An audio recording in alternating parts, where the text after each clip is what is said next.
2 more life sentences on top of the life terms she already has in Idaho. She told the judge all of the victims that she's been convicted of killing in both states are happy and enjoying the afterlife. Heaven is a very busy and happy place where everyone is engaged in projects that they love to do. The judge saying she will never get out of prison. It will take an act of God for you to go free. Alex Stone, EBC News. 2 days of meetings concluded between the Justice Department and Jeffrey Epstein's co-conspirator Ghislaine Maxwell. She's serving 20 years for sex trafficking.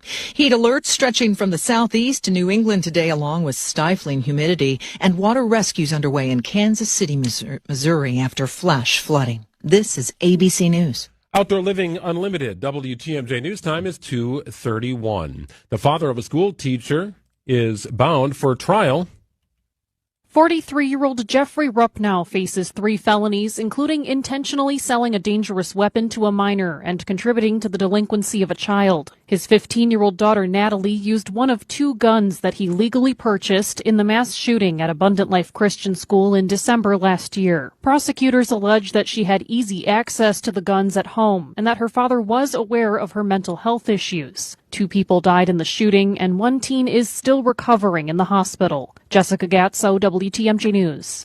A plan to fund improvements to the Mitchell Park domes is now one step closer to reality. The plan approved by the Milwaukee County Board of Supervisors earmarks $30 million county dollars towards the $133 million plan. Supervisor Sheldon Wasserman adding an amendment. The people of Milwaukee County have the control of the domes, will always have a continued control if something happens to the Domes Alliance. The plan still needs County Executive David Crowley's approval, who will face tough budget decisions as the county faces over $1 billion in capital infrastructure needs. His office says a decision on the domes plan is forthcoming. Adam Roberts, WTMJ News. And a new 2-story Sendix is coming to Whitefish Bay. The company will spend nearly $10 million on the store.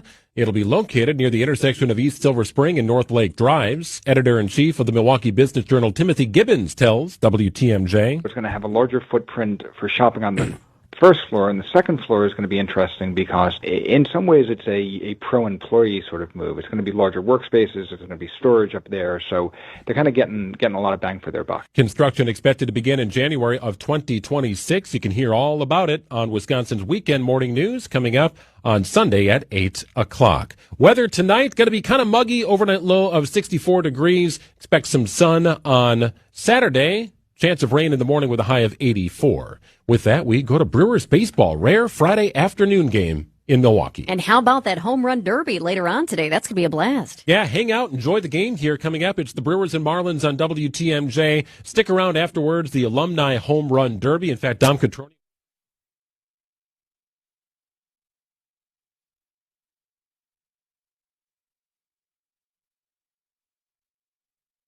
When it comes to joint replacement, you want the best care available. The Orthopedic Surgery Center in Pewaukee is a leader in joint replacement, offering same-day surgery with advanced technology.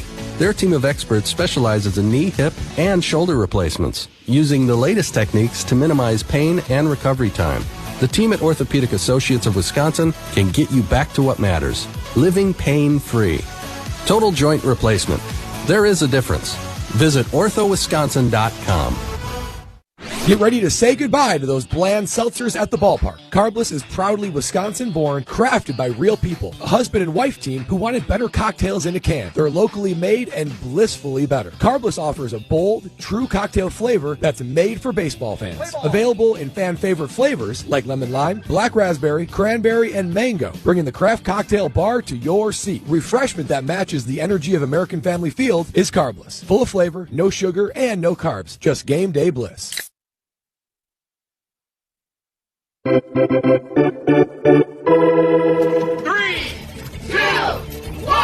Nimmo back at the track. Gone! Dahl on the track, Dahl at the wall. Goodbye. Home run. Fly ball right field. Hit a ton. We're tied. It's time for baseball on the Brewers Radio Network, presented by American Family Insurance. Today, the crew welcomed the Miami Marlins to American Family Field. Teoscar's at the wall. It is gone, and the Brewers are right back in front. Yelich galloping around third. Here's the throw home. And Yelich in there with that left hand safely. Long throw to first. Oh, my goodness, Joey Ortiz. lifted into left center field. It's hit well. It is back, and it's going to one-hop the wall. It's a 2-run double from Blake Perkins. Now it's time for the On Deck Show, built by Menards on the Brewers Radio Network, presented by American Family Insurance.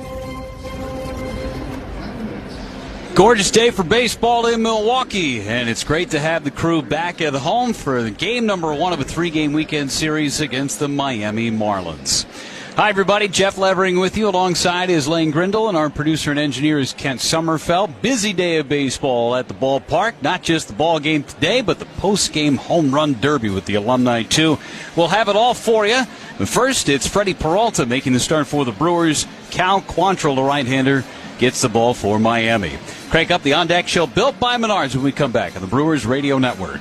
Brewers Radio is sponsored by International Autos, Orthopedic Associates of Wisconsin. There is a difference. We Energies, Boucher Automotive Group, Tri-City National Bank, your local carrier dealers, Lakeland University, Z-Bart, Cannon and Dumphy, Loyal Family Renovations, Tsunami Express Car Wash, Steam Fitters Local 601, Big Fish Contracting, SVA, a professional services company, WeatherTight, and Network Health on the home of the Brewers, 620 WTMJ. At Big Fish Contracting, we want every home project to be a good story worth sharing. That's why we as a team aim to exceed your expectations. We can improve any aspect of your home. Everything from a complex remodel to the essential roof, gutters, siding, and windows. Integrity, humility, and kindness are why we've grown in southeastern Wisconsin for the last 2 decades. Visit BigFishContracting.com to learn how Big Fish is renovating homes and redeeming an industry. Elevate your escape during the summer of Audi at Audi North Shore and Audi Milwaukee, where you can save up to $15,000 on a new Audi or get low 2.99% financing for 72 months at Audi North Shore in Brown Deer and Audi Milwaukee. Members of the International Autos Group, where our ordinary needs to be extraordinary. On select in-stock new units. Savings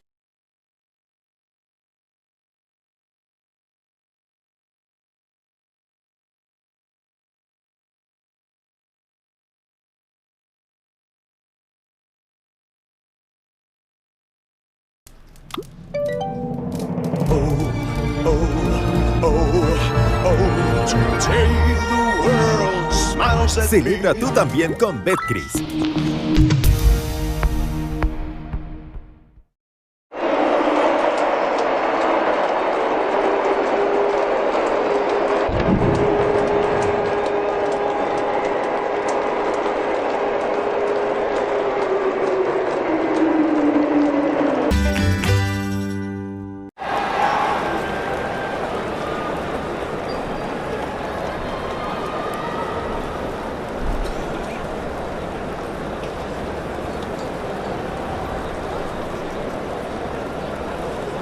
Whether or not they would move him because they could get so much. At some point, you got to hold on to your good players and try to build a winning ball club. I don't anticipate anything like that. The Marlins have indicated the same thing. He's going to be a big part of their future, and they're going to try to build this thing around him. He's only been a part of the organization for just about a year. Got to the Marlins via Baltimore at the last trade deadline. Lane, before we let you go, I just wanted to get your take. You got a horse in tonight's home run derby after the ball game today? I've got a little bit of an underdog. I think Keon Broxton has a good shot tonight. A lot of people are going to be on Prince. I get it. They should be.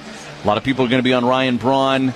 But I think both Thames and Broxton, they're not that far removed from their playing days. I think both of them have a little bit of an advantage coming in. We're going to have a great show later tonight. Got a great show in the game today, where it's the Brewers and the Marlins. We'll hear from the skipper, Pat Murphy, in just a moment on the Brewers Radio Network. Milwaukee Brewers Baseball is brought to you by Citgo, Miller Lite, Concordia University of Wisconsin, Usinger's Famous Sausage, American Family Insurance, Menards, Prevea Health, Construction Business Group, Wisconsin Infrastructure Investment Now, Delta Dental, Quick Trip, Woodman's Food Market, Pops Tire, West Bend Insurance, The Silver Lining, U.S. Cellular, Carbliss, Island Resort and Casino, Hello Windows and Doors of Wisconsin, Cousins Subs, Potawatomi Sportsbook, Cedar Crest Ice Cream, Wisconsin Biofuels, Wisconsin Laborers District Council, and Wisconsin Dental Association on the Brewers Radio Network.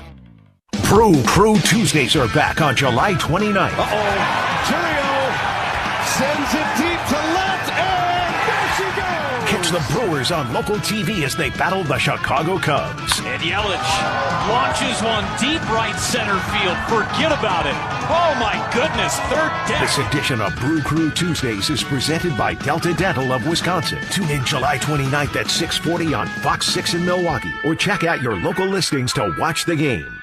Truck drivers, it's time to take your skills to a company that invests in your safety and comfort. Schneider's newer and well-maintained equipment keeps drivers moving and making money. Our trucks are spec'd with the latest safety and comfort features that drivers want. Plus, we offer a huge selection of driving jobs so you can find a job with the home time and schedule you've been looking for. Upgrade to a better driving job today. Search jobs near you and apply now at SchneiderJobs.com. That's SchneiderJobs.com.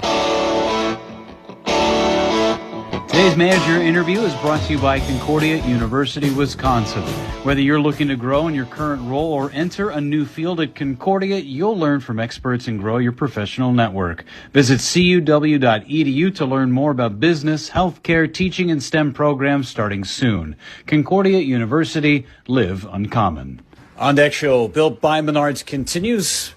Jeff Levering and Brewers manager Pat Murphy with us. And Murph, it's great to be back home. Feels like it's been a long time since the Brewers were home, and the All-Star break, and then a great road trip out to the West Coast. So nice to have the home fans back. And you have Freddie Peralta on the mound today against the Marlins, a scrappy team, a team that plays kind of above what their record really is. You saw them down in Miami not too long ago, but a nice challenge for Freddie Peralta. No question. You know, it seems like it all matches up pretty simply, but the Marlins are a really scrappy team, and they're very talented. A lot of young talent. They got a kid, Stowers, that you guys will hear about in the future. He's killing it right now. Lopez, their shortstop, is a great player. Xavier Edwards has caused havoc in our lives. You know, Sanchez is a high-end tools guy that can hurt you in a hurry, and their pitching staff's very deep. You mentioned the starters. You got Cal Quantrill today. Game number 3, you're not even thinking about that yet, but Eury Perez is going to start too. And this, again, it's a sneaky team. You mentioned Stowers. He was the kid that was an all-star and didn't know he was going to be in the swing-off until late, and it was a fun story. But he's a guy that you really have to keep your eye on and circle in that lineup for them. There's no question. He's proven he belongs, and he's been pretty consistent over the year. And, God, he's got a great future. And then Ramirez as well, the young catcher. He's been doing a lot of DHing. He had one big hit against the Brewers in that series down in Miami, but he can really swing it too. He can. They have a great young team full of talent. It's not just scrappy, but Clayton McCullough does the job of managing these guys to play the right way, and you know it's a setup if you take them lightly. Mm-hmm. We got more with Murph in just a moment on the Brewers Radio Network. It's always a beautiful experience coming out to the ballpark. Many fans prep in the parking lot amongst our legendary tailgaters. When you're ready for new windows and doors, prep for those at the Pella Experience Center in Brookfield. See, feel, open, close, and compare dozens of window and door options from different Pella lines side by side. And if you order by July 31st, get 0% interest for up to 5 years on Blue Mountain Road, or visit PellaWI.com today. Hello, I'm Dan Fields. Finally, inventories and prices are customer friendly. That's because summer's here, so let's keep it real at the Field Summer Sales Event. New inventory is arriving daily. All new makes and models to choose from, even the hard-to-find full-size Range Rover and Range Rover Sport. Visit Fields today and find the fit for you. And get an incredible offer like this. Lease a new 2025 Discovery for just $859 a month, or get 3.9 APR financing for up to 72 months at Land Rover Waukesha. Go to LandRoverWaukesha.com. Is your home losing its cool? Upgrade to weather-tight windows and keep the elements where you can see them, outside. Our custom windows are precision crafted to save you money on energy bills while making your home more comfortable year-round. WeatherTight also now offers beautiful Pella wood windows for more customization and integration with your style. Throw energy loss out the window. Have our experts find you the perfect fit by visiting WeatherTightCorp.com. Baseball and tailgating, two of Wisconsin's favorite traditions. This is Marie from Discount Liquor. For over 65 years, we've been part of the starting lineup that makes your tailgate legendary. With over 2,000 varieties of beer, 4,000 types of liquor, and over 8,000 wines, we're your pre- and post-game headquarters. It's not a game without a tailgate, and it's not a tailgate without Discount Liquor, where we have everything you need to cheer on a win. In Milwaukee, on 51st in Oklahoma, and in downtown Waukesha, on Barstow and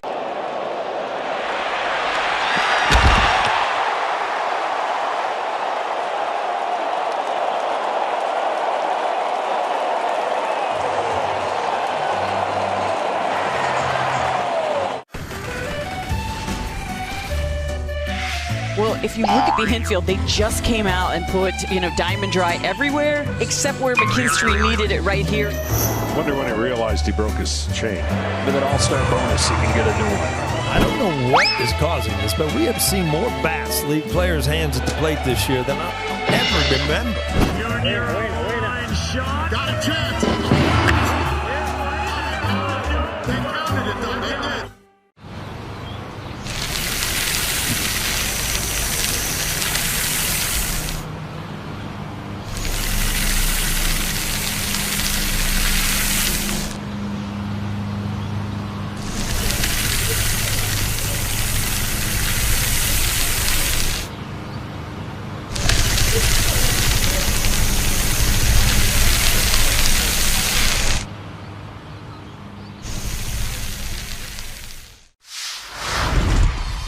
Here we are, Arlington, Texas. This is the Graham Slam Burger. So 2 patties, brisket, caramelized onion, American cheese, ranch aioli, or ranch mayo, if you will. Oh yeah, we're in Texas. Yeah. It's something that you definitely want to take a picture of and just put on the gram. I took a bite of it, but it still looks dope. It's a burger that looks great, but also delicious.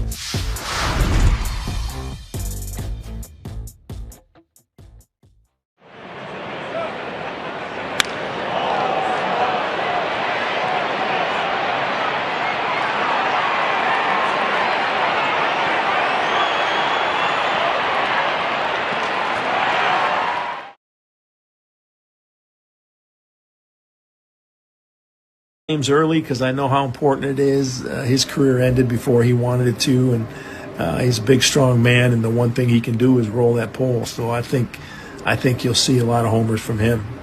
Do you think he's been training, lifting weights? I mean, I saw him, and I don't think there's a shirt that fits him anymore. He's definitely has some muscle packed in there, and hopefully he won't strain anything as he's trying to leave the yard. Yeah, let's hope not. Murph, thanks so much for the time, and go get him tonight. Thanks, Jim. All right. Pat Murphy, On Deck Show, built by Menards, rolls on after this on the Brewers Radio Network. Saving money on your roofing project at Menards with Owens Corning Shingles. Your roof is the first line of defense against the elements and enhances the appearance of your home's exterior. Owens Corning Duration Shingles offer ultimate protection and impressive curb appeal. Choose from 24 colors of Owens Corning Duration Shingles on sale now at Menards. Plus, check out our weekly flyer on Menards.com for all the great deals happening now. Save big money at Menards. Here's a club you'll want to get into, Club Citgo. It's the super easy app that opens the door to great fuel savings and more. Sign up and instantly save 23 cents per gallon on your first fill-up, plus everyday savings that really add up. You can also enter our sweepstakes with multiple winners and giveaways, like free gas for a year. And Club Citgo makes paying easy with a convenient mobile pay feature. So welcome to the club where all the action is. Download Club Citgo today. Savings good up to 30 gallons, only at participating locations. Data rates may apply. Most things people do could be done more safely. Sometimes it's common sense. Sometimes it's innovating a better way. But it's always about minimizing risk. For this purpose, West Bend is willing to come check out your business and help minimize your risks. It's precisely because of thinking like this that West Bend has been keeping businesses and employees safe for over 125 years. To find out more, visit thesilverlining.com. West Bend, the worst brings out our best. There is a difference. Sal Frelick would be eligible to come off the injured list tomorrow. We will wait and see if that happens, but he is trending in a very good direction. Does not appear to be a lot longer if it's not tomorrow for Sal. Also, Nestor Cortez last night made his 4th rehab stint. He allowed 2 runs, just 1 earned over 5 2/3 innings with 7 strikeouts in a 2-0 loss for the Sounds to the Charlotte Knights. 93 pitches last night for Nestor Cortes, so he could be Milwaukee bound rather soon as well. Time for the keys to the game. They are presented by Toyota. Visit your local Wisconsin Toyota dealer to check out Toyota's incredible lineup, like the all-new Tacoma, the Grand Highlander, and the RAV4. Toyota, let's go places. And really, it's just simple for the Brewers. This is a very hot Marlins team. We talked about it in the Open. They have the second best record in baseball since June 13th, tied for that mark with the Blue Jays. Brewers the only team that have been better. Brewers just have to continue to play Brewers baseball. That's what they've been doing. It's been resulting in wins, and they've been doing it a lot when Freddie Peralta is on the mound as well. They've won his last 7 starts, and he has the most wins in Major League Baseball, 12 to this point in the season. Successful relationship. First Weber, where trust comes first. Do you guys want to go camping this weekend? Yeah. Okay, then you're going to have to help pack because your dad and I still have some work to do. What do you need us to do? Gather up supplies like sunscreen, insect repellent. Ice cream. We'll need Cedar Crest ice cream. Well, you're in luck, Arlo. Your dad has one of those coolers that holds ice cream for 48 hours. S'mores with ice cream. How about Cedar Crest Campfire S'mores ice cream? Yeah, we'll need lots of spoons. Indoors or out, anytime is a great time for Cedar Crest. Back with you on the On Deck Show, built by Menards. We're joined by Brewers infielder Tyler Black, back up with the crew for the first time in 2025. And you got a taste last year in 2024. How much different is your perspective this second go-round? Yeah, definitely more different.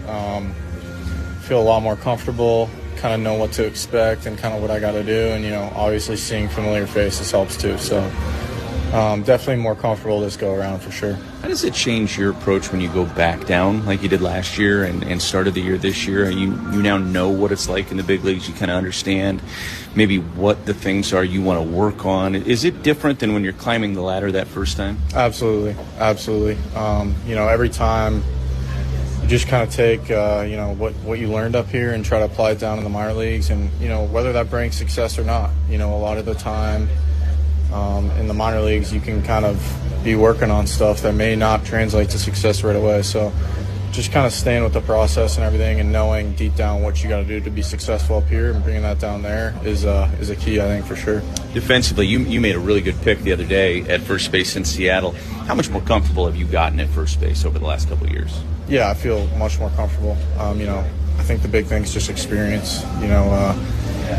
I think I've started playing there in 2023 end of the year, so this will be year 2-ish now going on first base. So still learning every day, just trying to take what I can learn every day and apply it and, just get better every day. That's the biggest thing too. So every baseball player, goes off of feedback, right? Pitchers go off of feedback, the swings they're getting, the success they're having. Same thing for a hitter. And so you get up here and right away you start to have some success in a very small sample, but right out of the gate. How important is that, though, to have some of that success early on? Honestly, I don't think I don't know how big it is, but I definitely think it's big in terms of confidence and, the mental side of the game for sure. Obviously, you want to hit the ground running, and, I obviously had a pretty good first day, so that definitely helps for sure, I'll say, and, just got to keep it going for sure. You've always been a guy that's had a reputation for a really good understanding of the strike zone. You walk in your first plate appearance this year. Where does that come from, and how do you continue to stay on top of that in terms of swing decisions and working counts and everything else that comes along with your game? Yeah, I think early on in my career, I just kind of made it a priority for me. With my style of play, obviously I want to hit for power and, be the most complete hitter I can be, but at the same time, I have a lot of speed. And for me, early on in the minor leagues, I kind of learned, the more I can kind of tighten in my swing decisions, the more I can get on base, and the more I can kind of wreak havoc on the bases, that all adds to my value. So it's kind of just the style I play. In terms of focusing on it, early in my career, just really like even the smallest things.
Versity Blood Center of Wisconsin.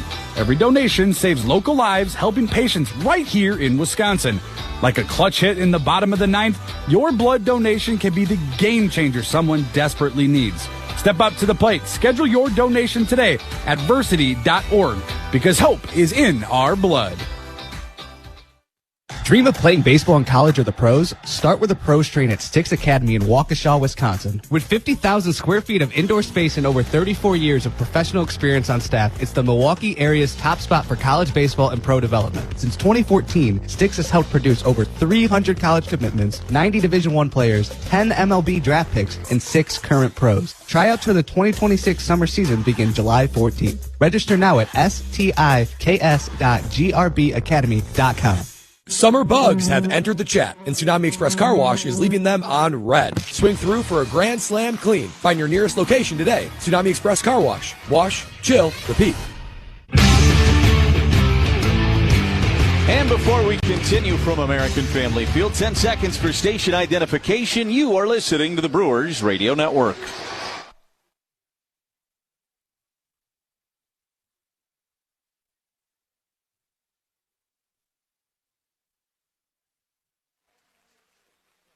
As we continue on the On Deck Show built by Menards, it's time for the starting lineups. They're presented by Wisconsin Infrastructure Investment Now. Supporting Wisconsin's critical infrastructure, visit WIIN at wisconsininfrastructure.com. Prince Fielder just being introduced to the crowd here at American Family Field, and the crowd eating up all of these great alums that have made it back for the 25-year reunion, if you will. The celebration of 25 seasons at American Family Field. The Miami Marlins come in at 48-53. They lead off with Xavier Edwards at second base. Jesus Sanchez bats second at right field. Agustin Ramirez, the designated hitter, bats third. Cleanup batter is the left fielder, Kyle Stowers. Otto Lopez bats fifth at short. Liam Hicks is the catcher today. Batting seventh at first base, Eric Wagaman. Graham Pauley gets the start at third base. He bats eighth. And batting ninth is the center fielder, Dane Myers. Right-handed pitcher Cal Quantrill is on the mound for the Marlins here this afternoon. Brewers' best record in baseball, 61-41. They lead off with Bryce Terang at second base. William Contreras does the catching, bats second. Batting third, the designated hitter, Christian Yelich. Cleanup batter is Jackson Churio in right field. Isaac Collins bats fifth in left. Batting sixth, the first baseman, Andrew Vaughn. Batting seventh in center field, Blake Perkins. Batting eighth at third base, Caleb Durbin. And batting ninth is the shortstop, Joey Ortiz. On the mound this afternoon for the Crew is their ace, Freddie Peralta. Time for our umpire lineup. It is presented by Cannon and Dumpy. Since 1985, they've been leading the way, recovering over $1 billion for clients for fairness on the field and justice off of it. Trust Cannon and Dunphy. Tony Randazzo is our first base umpire. John Bacon at second base. Phil Cuzzy, the third base umpire. And behind home plate here this afternoon is the crew chief, Dan Bellino. Brewers and Marlins, game one of this three-game series. Brewers red hot and the best record in baseball as they return home for this homestand. Carlos Gomez currently being introduced to the home fans here as all the alums making their way out onto the field. A special day here at American Family Field. We're excited for it. We will have more when we return after this on the On Deck Show, built by Menards on the Brewers Radio Network. Hey, Milwaukee, are you looking for a win? Try Unleaded 88.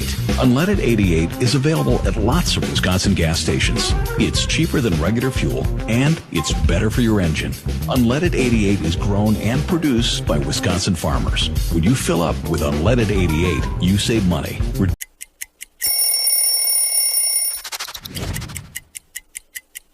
Well, when we moved downtown San Diego from Qualcomm to Petco Ballpark, new uniforms were on the way, and this is the Padre home white. This jersey is from 2007, which was a career year for myself, winning a Cy Young.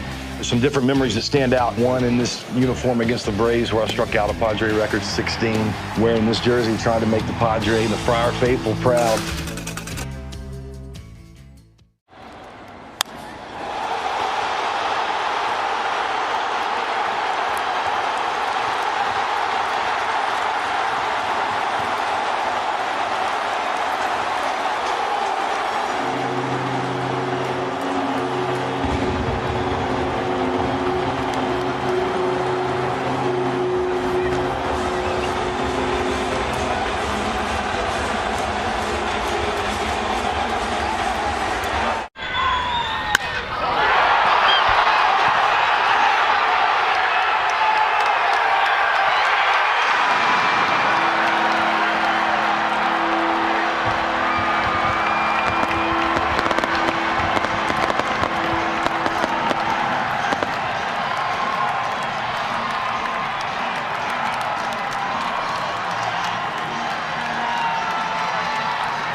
To see all this excitement around what I love to do growing up, it's crazy. What's your favorite thing about this whole event so far?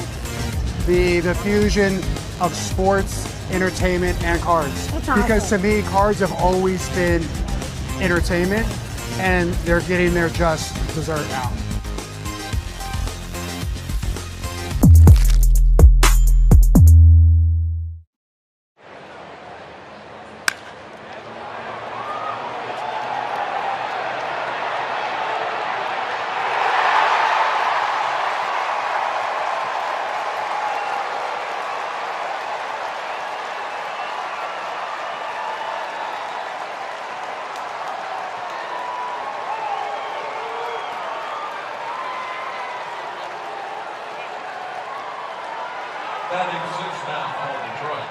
Best price by $500 or we'll pay you.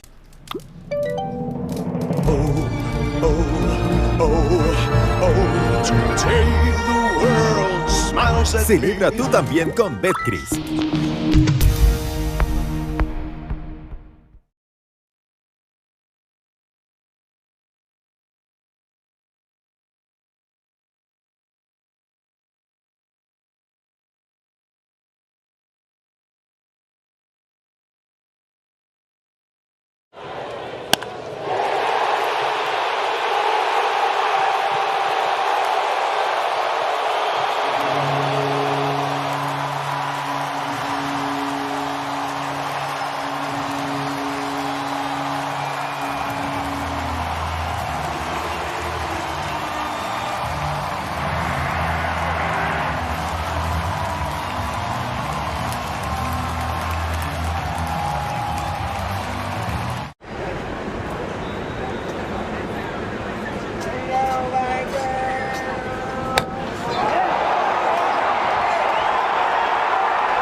Stottlemyre still wants somebody. There's Randy Johnson. Free vacuums. Learn more at TsunamiExpress.com. Tsunami Express. Wash, chill, repeat.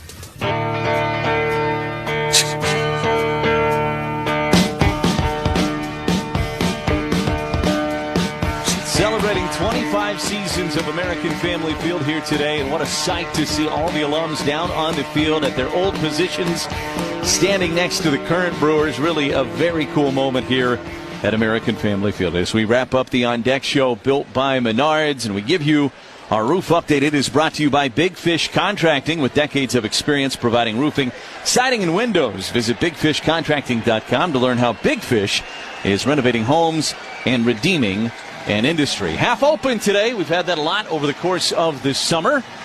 That right field roof providing a little bit of shade, but the rest of the roof is open, and the panels are open as well. As a nice ovation again for the alums coming off the field.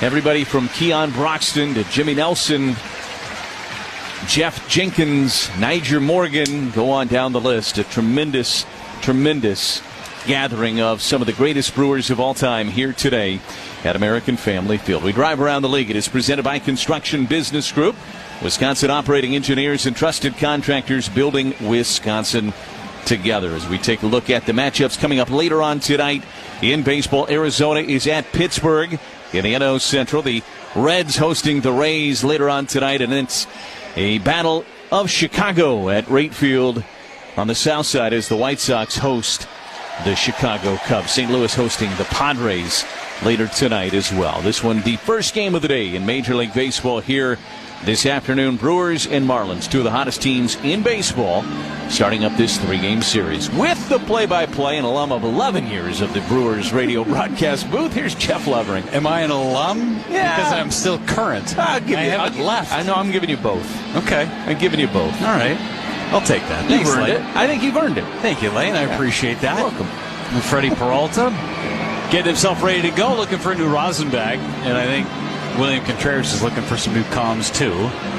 A great day of baseball, and we're just getting started. This is the main event before the Alumni Home Run Derby takes place after the ball game today, too.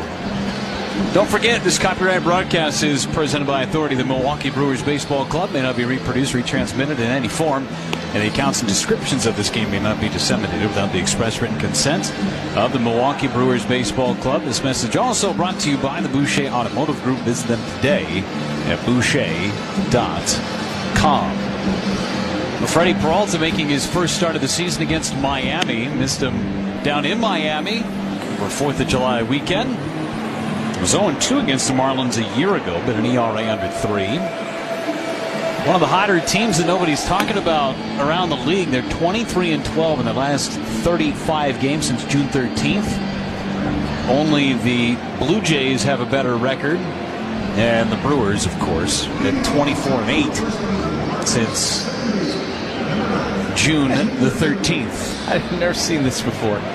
Freddie's done with his warm-up tosses. Everybody's ready to go. The manager's still meeting with the umpires behind home plate, though. Well, Murph was a little slow to get out there first and foremost, which is okay. I mean, they just had 25 alums that were introduced out onto the field, and Murph not moving overly fast to get himself back into the dugout.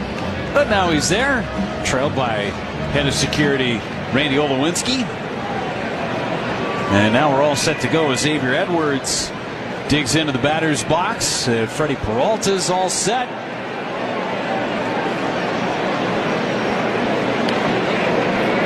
Nice hot day for baseball. The Brewers back at home for the first time in a while. And since before the All-Star break against the Nationals, as Peralta into his stretch, and the first pitch of the day is right in there for a strike on Edwards. And off we go. First pitch strike just a couple of minutes late at 3:13. That roof half open, as Lane told you. And the 0-1. Swing and a miss at a fastball at 97. 0-2 on Xavier Edwards. Checking in at 292 with his batting average. He's homered once and driven in 26. 79 degrees at our first pitch.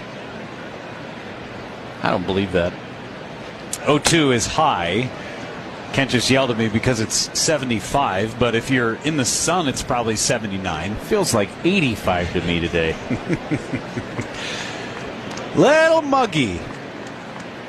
Going to be that way all weekend. 1-2. Tap foul by Edwards. Good changeup by Peralta. Stays the ball in 2 strikes. Going to be toasty all weekend long and through the Cubs series next week, too. I got 81 degrees on my phone. How can we have 75 and 81? Well, what's your weather app? Just the one that you get on your phone. 1-2 is high. 2 balls and 2 strikes. It's called the best weather app. Always right weather app. See, I got 76 on mine. 2-2. Swing and a miss. Edwards strikes out on a fastball. First ortho ASAP strikeout of the game for Freddie Peralta. He gets Edwards. 1 up and 1 down for Jesus Sanchez. So you got 81. Again, they're probably getting some readings from the sun. I'm telling you, I feel 81. I'm years old? Well, also true. Temperature. Yes, it's steamy. Freddie ready against Jesus Sanchez, left-handed batter. 3 of the first 4 hitters are lefties. There's a strike on Sanchez. Checks in at 262, 9 homers, 34 driven in for Sanchez. He's in right field. A lot of talk around his name, around the trade deadline. The Marlins are playing good baseball, as we discussed. 5 games under 500. They're in 3rd place in the East, ahead of the Nationals and the Braves. 0-1 hit foul. Change up off the end of the bat, and it's a quick 0-2 on Sanchez. Well, a conversation about what the Marlins may or may not do come the trade deadline. 1 week from yesterday. Peralta at the belt is 0-2. Missed somewhere. 1 ball and 2 strikes. Maybe a seam off the outside corner. So it's 1-2 on Sanchez. Agustin Ramirez is on deck, the DH. 1-2. Swing and a miss at a curveball. Second strikeout for Freddie Peralta. He's got 2. 2 up and 2 down for the aforementioned Ramirez. Brewers baseball brought to you by Miller Lite, the original light beer. Great taste, only 96 calories. It's Miller time. Packed house this afternoon. Great day for it. Might be our largest crowd of the season. As Ramirez waits, first pitch, a swing and a miss at a breaking ball. And it's 0-1.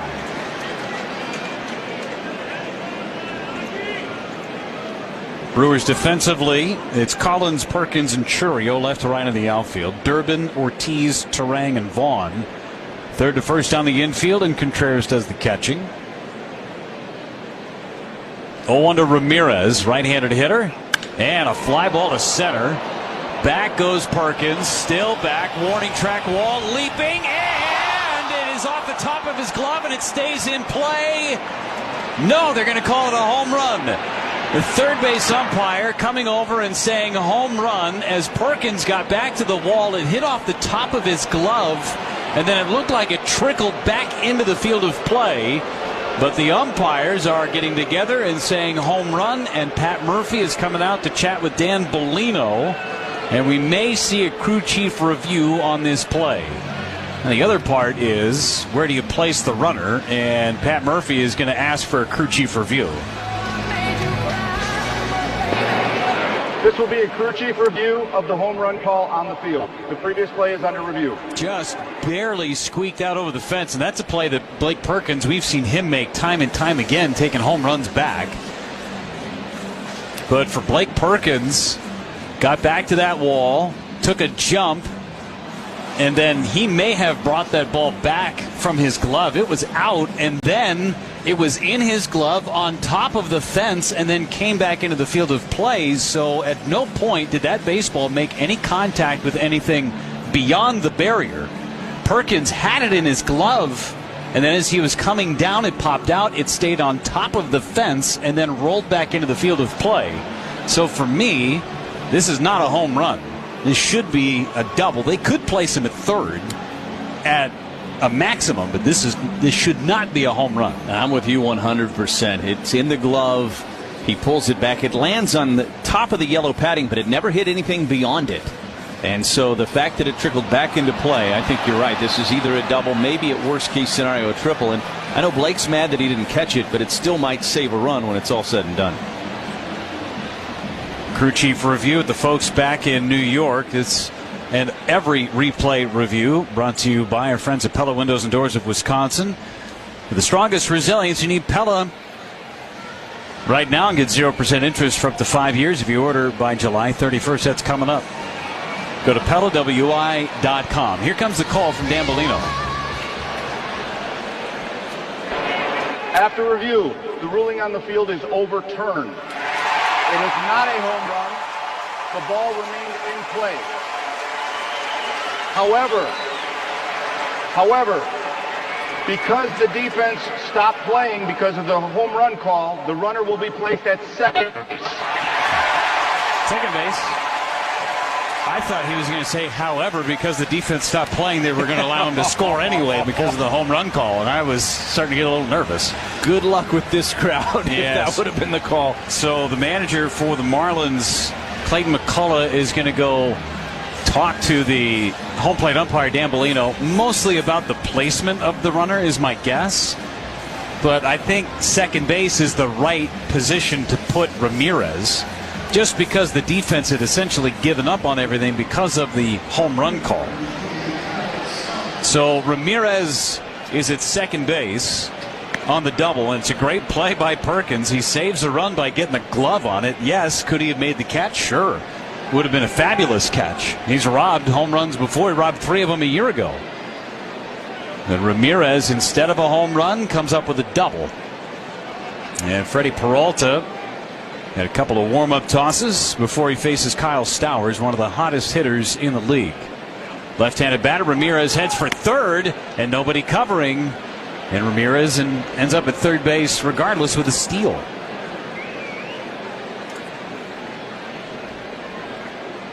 Caleb Durbin did not even try and move to third base. They were trying to keep the positioning for Stowers, who takes a strike. And it's 1 ball and 1 strike. Stowers in the series down in Miami against the Brewers was 2 out of 10. And now he'll use a timeout. He was the Marlins representative in the All-Star game. And in fact was a part of the swing-off. The 1-1, excuse me, is outside with the changeup. 2 balls, 1 strike. He was the first hitter to go up there for the National League. And then Kyle Schwarber did what he did, and the National League won the All-Star game. 2-1 on Stowers. Runner at third, 2 outs. Peralta's pitch is down and away. Through another changeup, 3 balls and a strike with Otto Lopez, the shortstop, on deck.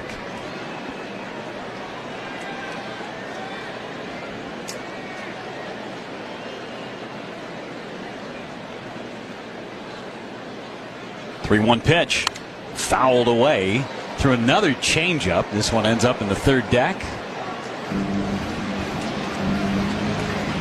Freddie staying away from Stowers and going off speed.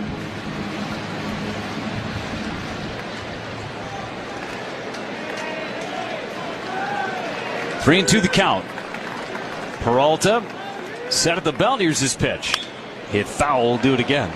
Chased a 97-mile-an-hour fastball on a foot off the outside corner.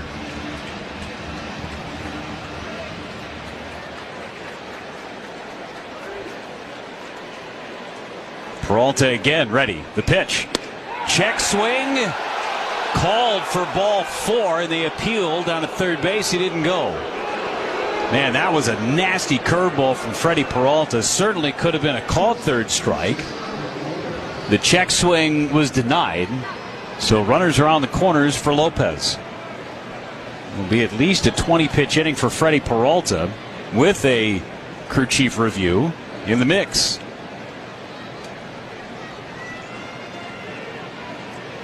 Otto Lopez at 248. He's hit 11 homers, driven in 52 runs. The pitch is a strike on the outside corner at the knees. No big deal in the velocity department for Freddie Peralta this afternoon. 97 pretty consistently in this opening inning. Yeah, we've seen more and more of that from Freddie as the season's gone along. 0-1 low at 97 again. 1 ball, 1 strike. Freddie has won each of his last 7 decisions. The Brewers haven't lost one of his starts since the 8th of June, and that was a 6th inning of shutout performance against the Padres. The pitch rolled towards third. Durbin fields. He's going to go the short way to second. They get the force out on Stowers, and Peralta gets out of it with no damage done. A hit, a walk, 2 left for the Marlins. Brewers coming up. When we come back, No Score on the Brewers Radio Network, presented by American Family.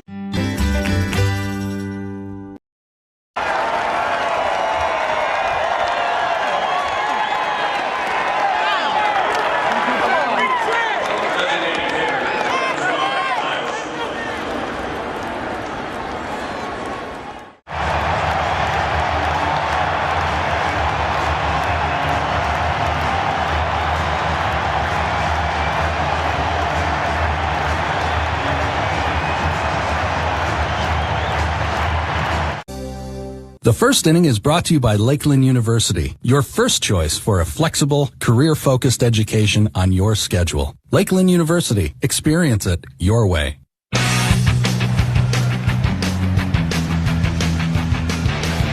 Bryce Turang leads it off for the Brewers. Best record in Major League Baseball coming into play today. 20 games over 500. Contreras to follow, and then Christian Yelich. Peralta put up a 0, stranded a pair in that opening frame against the Marlins as Cal Quantrill's first pitch is a strike right down the middle. It's 0-1. Second start of the year against the Brewers for Quantrill. 20th overall. He's 3-8 with a .524 earned run average. Right-handers 0-1 to Turang. Is a ball just slightly low, the curveball. It's 1-1.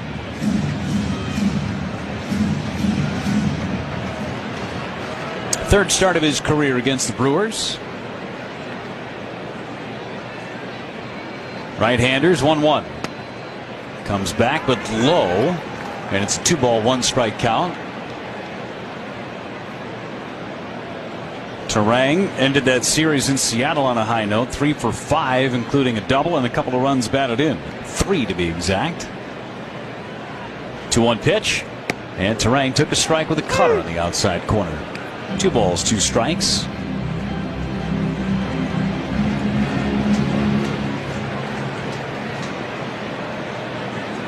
Playing the pull on the infield as Quantrill rocks back and deals on 2-2. Foul back into the net. 94 in that fastball. It's about the cruising speed for Quantrill. A lot of cutters. Decent curveball.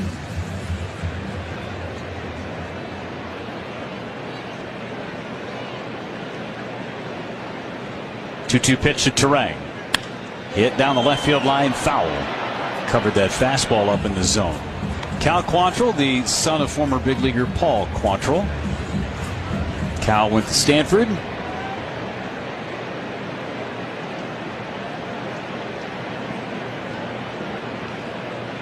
Rocks back and is 2-2 now. Hit fouled again. Turang putting up a good battle against Quantrill. Quick Trip Around the Bases this month is presented by Giant Sunflower Seeds. Today's contestant in the Quick Trip Around the Bases contest is Vicky Howell from Mondovi. Brewers get a run in this first inning. Vicky will win a $100 Quick Trip gift card. Compliments Giant Sunflower Seeds and Quick Trip. Pitch to Turang. Fly ball right field. Sanchez back at the wall and makes the catch. About 5 feet of space in front of the wall. Maybe a hair out on his front foot for Bryce Turang, but an 8-pitch at bat against Cal Quantrill. 1 away for Contreras. 7 out of 25 on the last road trip to Los Angeles and Seattle. Finished the series with the Mariners with a 3-hit day and drove in a pair. Number 2 spot in the order. Hit foul on the first pitch from Quantrill.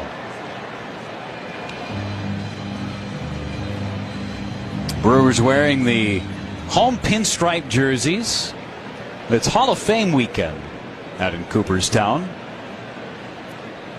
The 0-1 is up and in, so a lot of teams, in fact everybody in Major League Baseball, going back to the original logos from their franchise beginnings. The Brewers have the block M on their caps and helmets. The pitch home, and it is down and away with a splitter. 2 balls and a strike. The Marlins, one of the cooler looks in my opinion. The teal caps, all teal, with the Florida F. And the Marlin jumping through the F. 2-1 pitch. Swing and a fly ball to center field. Dane Myers is there and makes the catch for out number 2. Rest of the defense for Miami, it's Stowers in left, Myers in center, Jesus Sanchez is in right. Graham Pauley, first time the Brewers are seeing him, he's at third base. Otto Lopez, Xavier Edwards. That is your double play combination up the middle. Eric Wagaman is over at first base, and Liam Hicks does the catching. Here's Yelich. First one to him, ground ball, second base. Easy play for Edwards, flips it over to first, and that ends the bottom of the first inning. 2 flyouts and a ground out. We're off and running in Milwaukee. No score between the Brewers and the Marlins on the Brewers Radio Network, presented by American Family Insurance.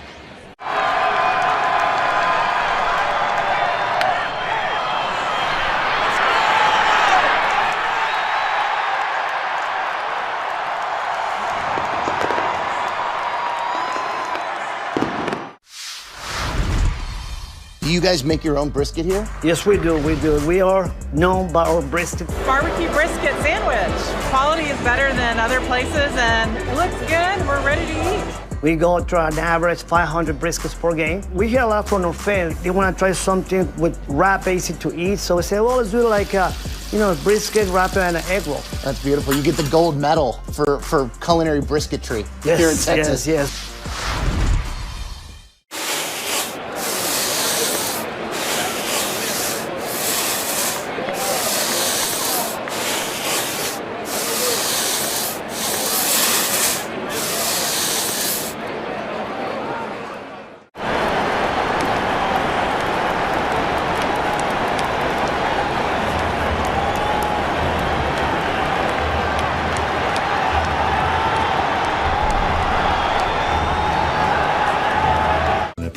On a Cy Young, 73, 5, and 6, I've got an extra 5. And then it says, has worked as a TV commentator. You know, and I did start back in 1978. I did the Yankees and the Red Sox playing the 1-game playoff. And ABC said if the Yankees win, Reggie will play, and then you'll go broadcast with Howard Cosell and Keith Jackson. And that's how I started my broadcast. And that's the Bucky Dent home run. So every time I see Bucky Dent, I go, thank you for making me a broadcaster. As we go to the second.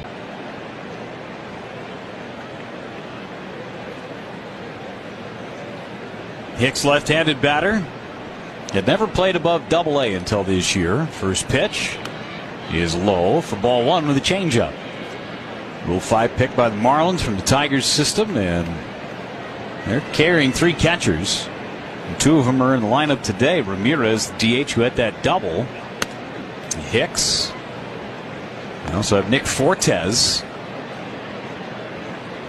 Pitch outside, 2 balls and no strikes.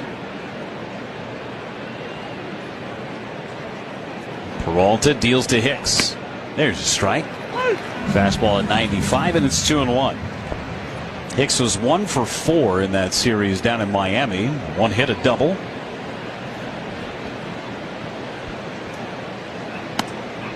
And that is inside slightly. 3 balls, 1 strike.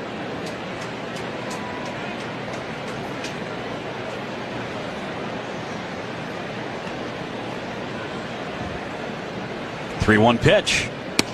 There's a strike at the knees, and it's 3-2 on Hicks. I think you're right. I think this is going to be the biggest crowd of the year. We've had some very large crowds. I remember the cribbage board giveaway crowd being quite large back in May. 3-2. Hicks fouled it away.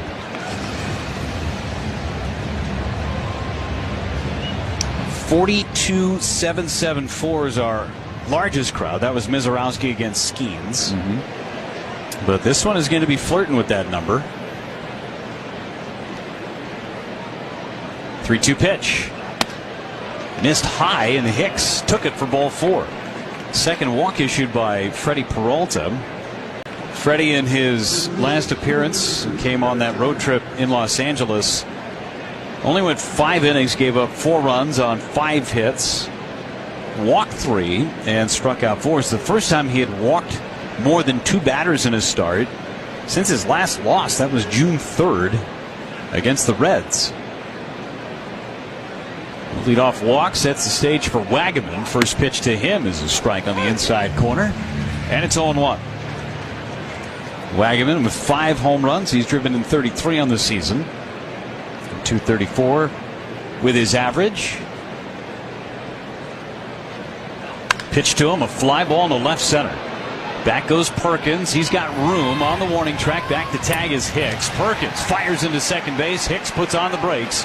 Good throw by Perkins. One hopping right on the bag, and Hicks said, I want no part of that. Good decision on Hicks's part. One away for the third baseman, Graham Pauley. Hitting .204 with the Marlins, spanning 35 games. He's yet to homer. He's driven in 5. It's from the left side of the plate. First pitch to him, popped up behind shortstop. Out is Ortiz, still going out. He will drop the baseball. Went into a foot-first slide. Tried to make an over-the-shoulder catch and unable to hang on. I think Blake Perkins may have had a shot to make that play, but for Joey Ortiz, it looked like he was settling under it. But unfortunately, unable to make that over-the-shoulder play. And the number 9 hitter, Dane Myers, is coming up. Perkins got a really good jump on this fly ball, but then started to give up as Ortiz had a beat on it. Hit him right in the thumb. A 1-out base hit awarded to Graham Pauley. And now Myers, the number 9 hitter, at .261 with 4 homers. Here's the pitch, and it's down low for ball 1.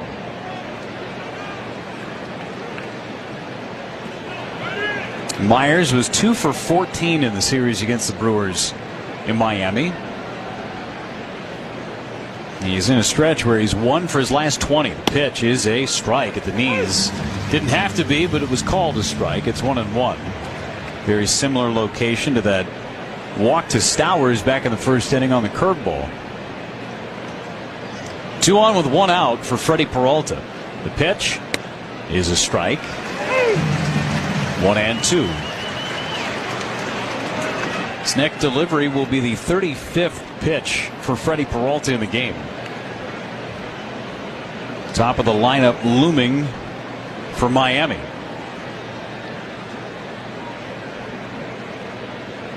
Delivery is high, and no throw from Contreras as he was thinking about throwing behind the runner at first base, but Vaughn was nowhere near the bag. 2-2 on Dane Myers.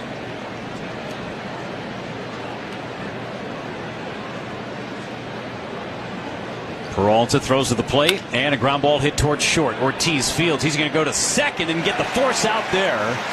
The second out of the inning.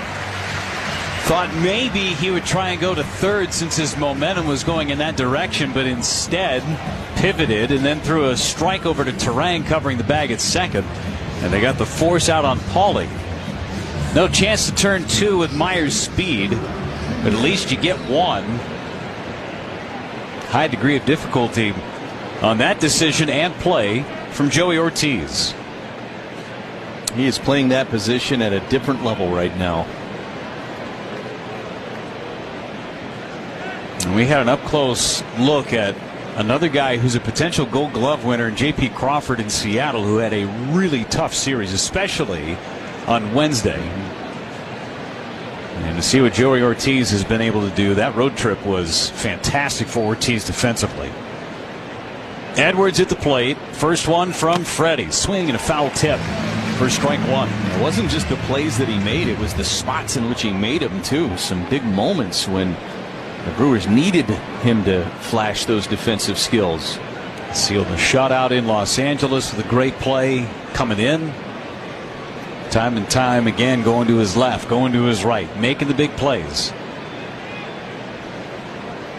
2 on again with 2 outs. Runners on the corners for the Marlins. Same situation they found themselves in the first. Peralta was able to pitch through that. 0-1. Edwards takes high. 1 ball and 1 strike. Hey, there's no substitute for winning, you know that.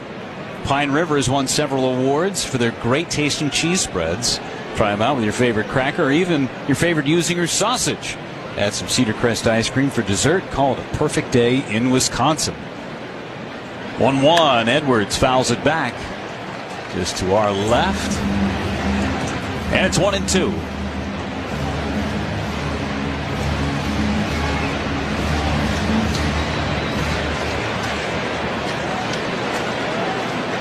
Edwards, a switch hitter, hitting from the left side of the plate.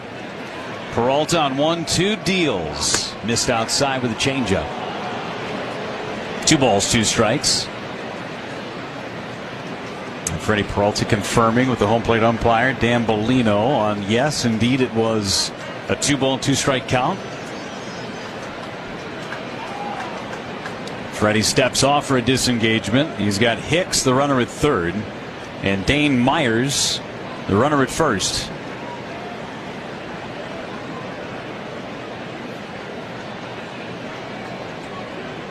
Two balls, 2 strikes, 2 outs in the top of the second. The pitch, swing and a miss. He struck him out with a fastball. Freddie Peralta goes back to Old Faithful in the heater and strikes out Xavier Edwards to strand a pair of Marlins on the base paths. Inning and a half complete. No score on the Brewers radio network. A lot of fans and collectors will look at the T206 set as the more famous of the sets that were produced in the early part of the 20th century. And certainly they would carry more financial value. But when you talk to collectors, some will tell you that these T205s are actually more physically attractive. They're maybe the most physically attractive cards produced prior to World War II.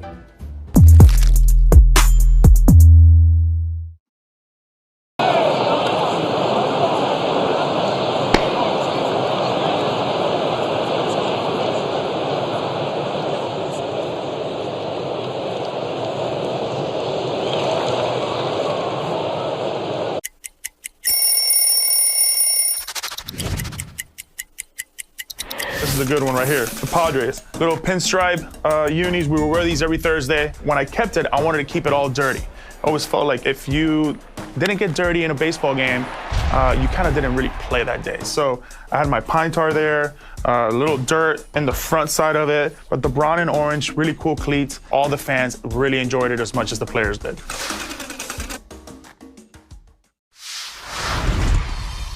A snack that Freddie cannot resist. I would have to say chips and guacamole. Organic mango, yep. Is that because of the strong Dominican contingent in the major leagues, bro? Has anybody ever struck out and gone crazy and smashed the cooler full of mangoes? Nah, our team's not really into smashing each other's stuff, I guess. Are you a seasoning guy? You like to drown your stuff in dips and sauces? No. Gotta watch my figure. And it looks great, brother. I appreciate it. Very sexy man. Yeah, Let's go, Freddie Freeman, ladies and gentlemen. Jackson Churio leads it off for the Brewers in the bottom of the second inning. Looking for their first base runner against Cal Quantrill. Plenty of base runners so far against Freddie Peralta, but he's yet to allow a run. First one to Churio is a strike on the inside corner. And it's 0-1. Churio, author of a 17-game hitting streak. Batting average up to .272 overall on the season. 16 homers, 65 driven in. Quantrill's pitch is high, and it's 1 ball and 1 strike. It was 2 for 5 Wednesday with a run batted in. And during this 17-game stretch, hitting .373. Right-hander throws to the plate, and it's low and in the dirt. 2 balls and a strike with a splitter. Churio was just awarded a base hit before the game today. Originally he had reached, it was a play, I don't remember when, that it was originally ruled an E1 as the 2-1. He is inside. It's a 3-ball 1 strike count. Maybe he was in LA. I'm not sure when it was, but it was originally ruled in there. It has since been changed to a base hit. So the batting average was .269 according to some, now .272. 3-1 pitch. is up and in, ball 4. Ooh, excuse me. That was a very late strike call and not a strike at all from Dan Bellino. Okay. The crowd didn't like it. I understand why. 3-2 pitch. And that hit him. Ooh, man, that fastball came up and in, and they're going to say that he went around on the check swing and he's out on a strikeout. And now here comes the trainer, Brad Epstein, to check out Jackson Chourio, who doesn't realize that he is out. The ball hit him, but they appealed down to first base and said that he went around on the check swing. And Chourio is just realizing this, and he's looking down at Tony Randazzo saying, you got to be kidding me. And Pat Murphy has to restrain Jackson Chourio, who doesn't say boo about anything. And Pat Murphy doing a pretty good glare over there at the first base umpire, Tony Randazzo.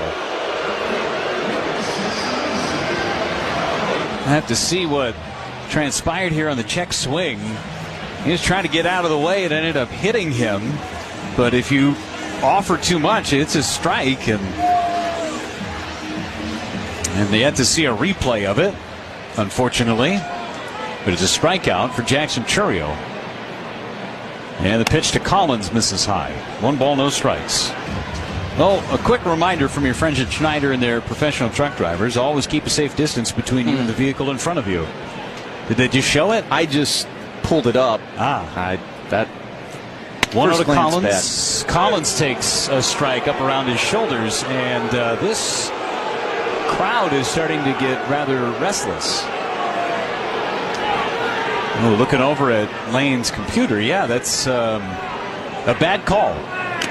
Collins swings and misses, and it's 1 ball and 2 strikes. That's not a good call. Again, take another look at it. It hit Chourio right in the hand. 1-2 pitch is high. 2 balls, 2 strikes on Collins, and some folks in the crowd were thinking, hey, call it.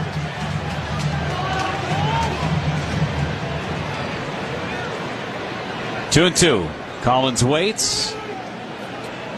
Quantrill's pitch. Swing and a miss. That was the splitter, and a good one. And Collins strikes out. Second consecutive strikeout for Quantrill. And Andrew Vaughn is the hitter. Don't forget the Cubs are coming into town on Monday. First of a 3-game series. Last time the Cubs will be in Milwaukee during the regular season.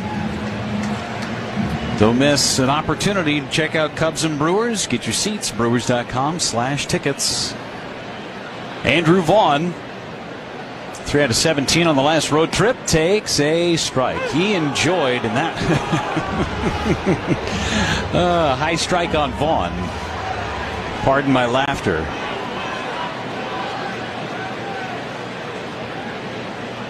A 1 pitch. Lined into left. He really likes hitting in this ballpark.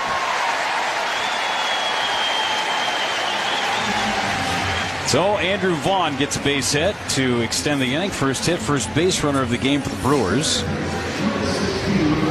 And Blake Perkins will be the hitter.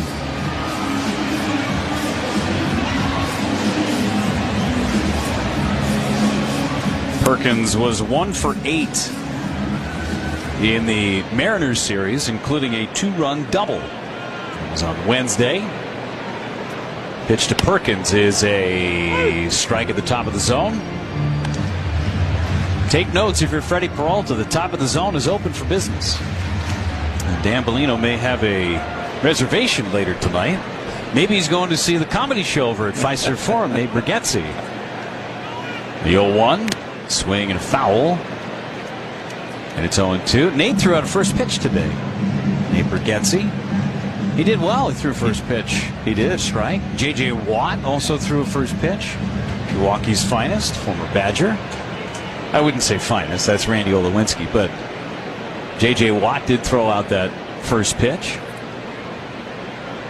Bounced it. 0-2 instead of throw to first. And back with the dive is Vaughn. I would say that to J.J. Watt. I would say it to his face. Yeah. And he might kick my rear end, but I would say it to him. He respects Randy Olowinski, though. Yes, he so does. He probably would agree with you, I think. I agree with that, too. 0-2 pitch is low and in the dirt with the splitter. 1 ball and 2 strikes. Every time I see J.J. Watt, and that's 2 times now. Yep. I can't get over how big he is. He's huge. Massive.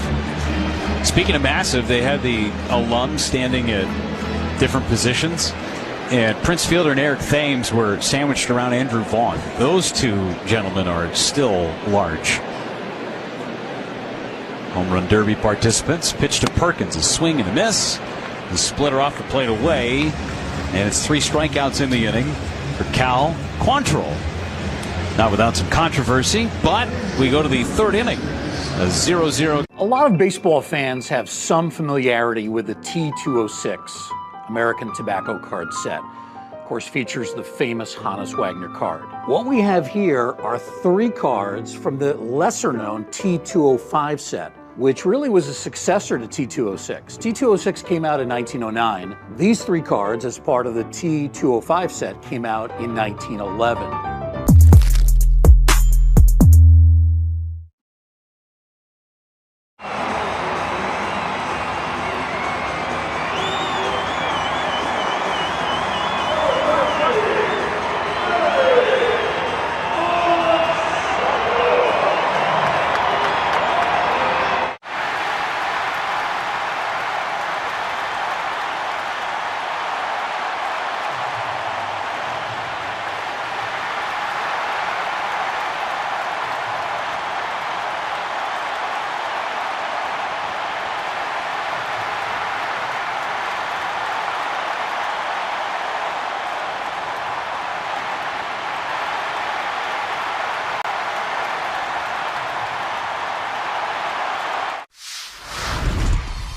Talk to me. This is called a Crawford dog. Hamburger bun.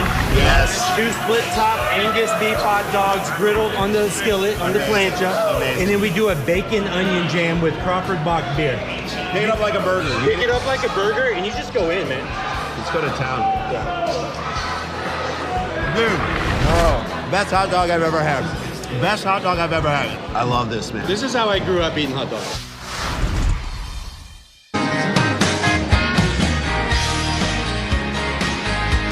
Third inning is here, no score. Marlins and Brewers, and with the play-by-play, here's Lane. All right, thank you very much, Jeff. Jesus Sanchez leads things off for the Marlins. Freddie Peralta's used 42 pitches to get through the first 2 innings. The Marlins have stranded a pair of runners in each inning so far, and Freddie's changeup missed a little low. It's 1-0. Sanchez, Ramirez, and Stowers to hit for the Marlins. This is probably the most dangerous part of this lineup. 1-0. This is popped up fouling out of play, third base side. It's 1 ball and 1 strike. Here's a club you'll want to get into. Club Citgo. The super easy app opens the door to great fuel savings and more. Sign up and instantly save 23 cents per gallon on your first fill up. Download the Club Citgo app today. 1-1. Sanchez a chopper to third. Picked on a short hop by Durbin. Plenty of time to set his feet, fire across in time, and take care of Sanchez for the first out. 1 away, and here's Agustin Ramirez, who thought he hit a home run and was told he hit a home run for a few moments, even back in that first inning. Great play by Blake Perkins. And thus it's still a 0-0 ball game. Peralta's first pitch missed away with a fastball. It's 1-0. No runs on 2 hits for the Marlins. No runs on just 1 hit for the Crew so far. Peralta's 1-0 pitch is a check swing in there for a strike anyway on a changeup that just clipped the inside edge. 1-1. Ramirez, 244 hitter coming in. 14 home runs, 45 driven in. 1-1, swing and a miss, and it's 1-2. Part of a young core of position players the Marlins are excited about. The guy in the on-deck circle maybe the most excited about, Kyle Stowers. But Ramirez certainly has shown up this year in a big way. 1-2. Bounced it in the dirt with a curveball, and the count evens at 2 balls and 2 strikes. Contreras will throw that baseball out of play, and a new one sent out to Freddie. Freddie has been specifically good in this ballpark. 2-2 pitch. Line down the left field line, and that is a foul ball by maybe a foot, if even that. That was all over the line, down that left field line, but Phil Cuzzy was right on top of it and quick to throw his hands up and call it foul. Still 2 balls and 2 strikes here on Ramirez. Freddie 7-0 in this ballpark, an ERA in the mid-1s. And frankly, probably not getting enough credit on the big scale in terms of nationally. When you talk about the best pitchers in the National League, I mean, he's leading all of Major League Baseball in wins.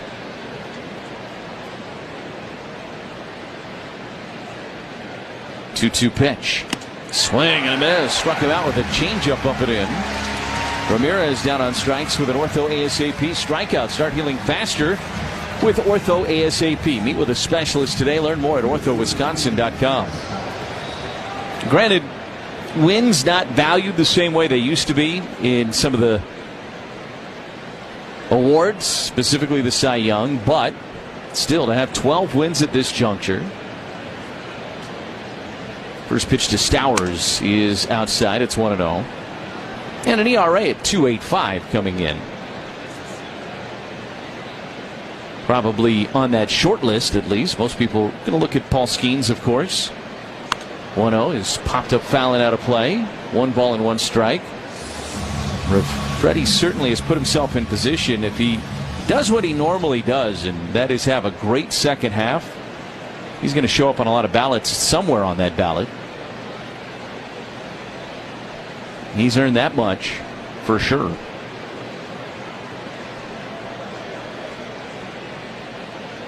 The 1-1 to Stowers. Breaking ball, swing and a miss. Good curveball off the plate. Stowers falling over the plate, trying to take a big cut at that one. And it's 1-2. He walked back in the first. Peralta brings home the pitch. Missed outside. It's 2-2. That at bat in the first inning felt a little bit like Freddie was being very careful with him. He is such a dangerous hitter right now.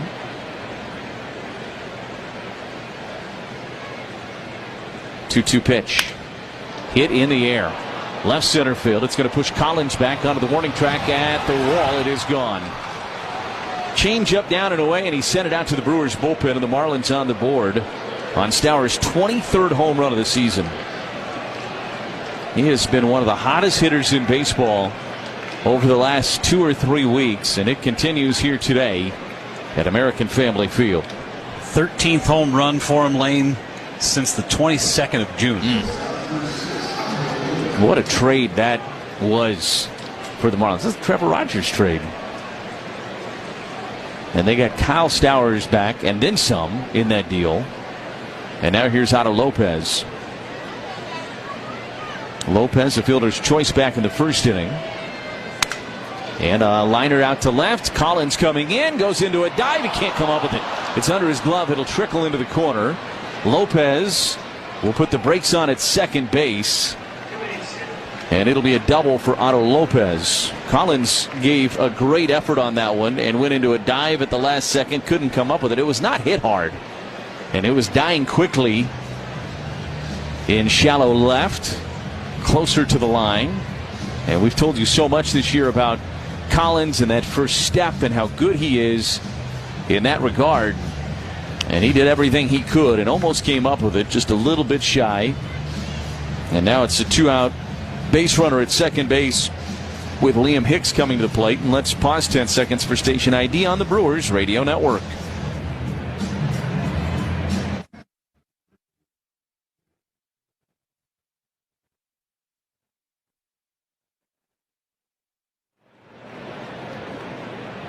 It's 1-0 Marlins here at American Family Field. Top of the third inning, 2 outs, runner at second, and Liam Hicks the batter.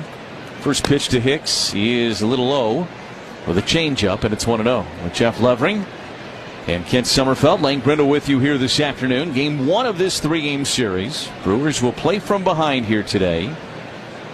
1-0 pitch. Swing and a miss out in front of a changeup, and it's 1-1 on Hicks. Hicks worked a walk back in the second inning.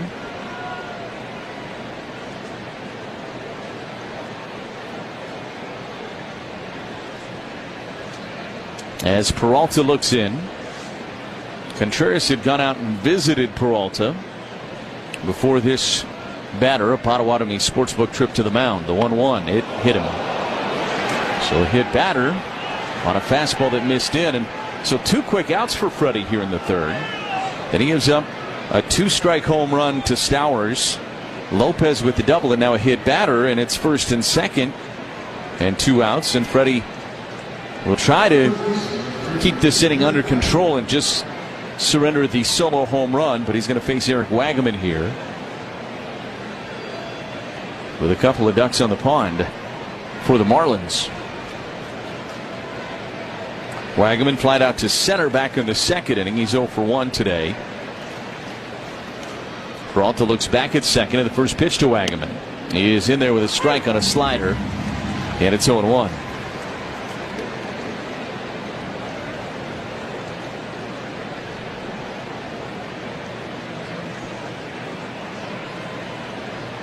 Freddie's 0-1 pitch. That nailed the outside edge. Changeup. Low outside corner, and he works ahead of Wagaman. No balls and 2 strikes. Peralta, another lengthy inning. He's thrown 20 pitches in this inning now. So he is at 62 for the game, and he is not yet out of the third. It is 1-0 Marlins.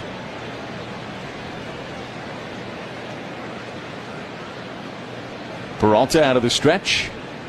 And the 0-2 pitch. Swung on and fouled back into the net. We'll do it again at 0-2. Don't miss a statement series. The Brewers take on the Cubs July 28th through the 30th. It's coming up this week. Your last chance to catch the Brewers Cubs at American Family Field this year. The pitch, a swing and a miss at a curveball. Wagaman slams the bat down in disgust. An ortho ASAP strikeout for Freddie. And he gets out of the inning with no further damage done. You can get your seats by going to Brewers.com/tickets. 1-0 Marlins as we go to the bottom of the third on the Brewers.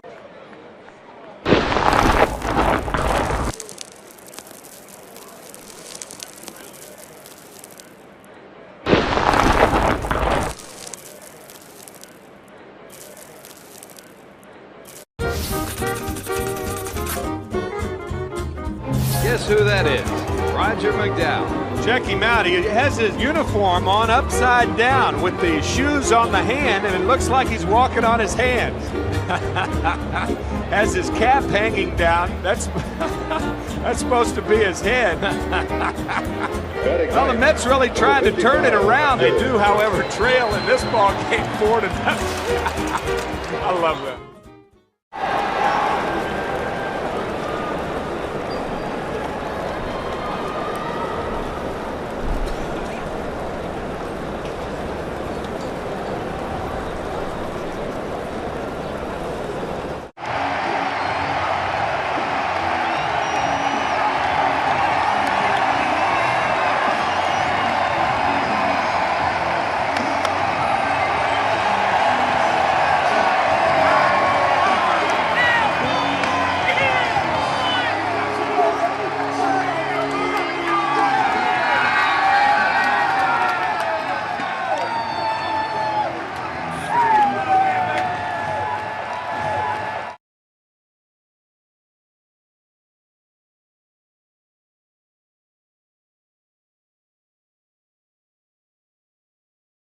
Tri-City, your hometown bank.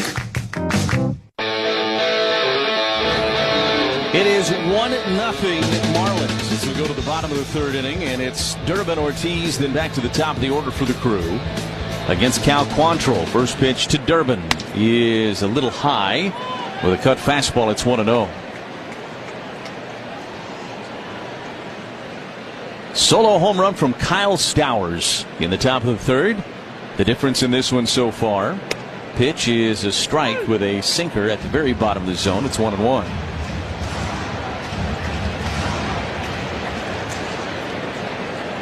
Durbin, what a season he's putting together. 1-1 pitch and swung on and fouled back into the net. It's 1-2 on Caleb. Season average sitting at 260, 5 home runs, 35 driven in. Specifically over the last 5 weeks or so, he's been one of the hottest hitters in this lineup. 1-2, and he popped this one up on the left side of the infield in foul territory. It'll be the third baseman, Pauly, who makes the catch just in front of the coach's box for the first out here in the Brewers' half of the third. One away for Joey Ortiz.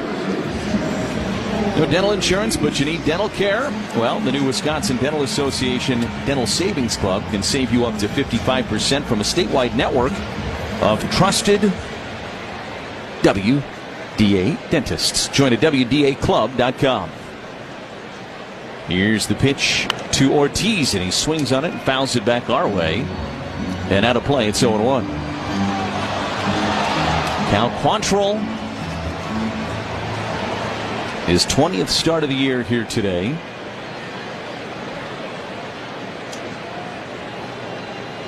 A 1 pitch. Breaking ball, and this is a soft liner into center. It is dropping quickly and going out there and making a nice running catch. Reaching up is the second baseman, Xavier Edwards. That was a play made to look relatively easy by Edwards because he got such a good jump going back on that ball. It looked like it might fall initially. Off the bat at Joey Ortiz. But 2 quick outs now, and here's Bryce Turang. Turang lined out to right back in the first. Brewers with just 1 hit against Quantrill the first time through the lineup. As curveball missed low, it's 1-0 on Turang. The single from Vaughn, the only hit. We've seen during this recent hot stretch from the Brewers, a lot of times maybe not a ton of production that first time through, but then second and third time through, the Brewers get after it. We saw that certainly in Seattle against George Kirby on Monday night as Turang takes high. It's 2 balls and no strikes. And the numbers indicate that's the way it is league-wide anyway, but maybe even more so for the Brewers here of late. 2-0 pitch to Turang, and that's in there for a strike on a cutter. 2-1.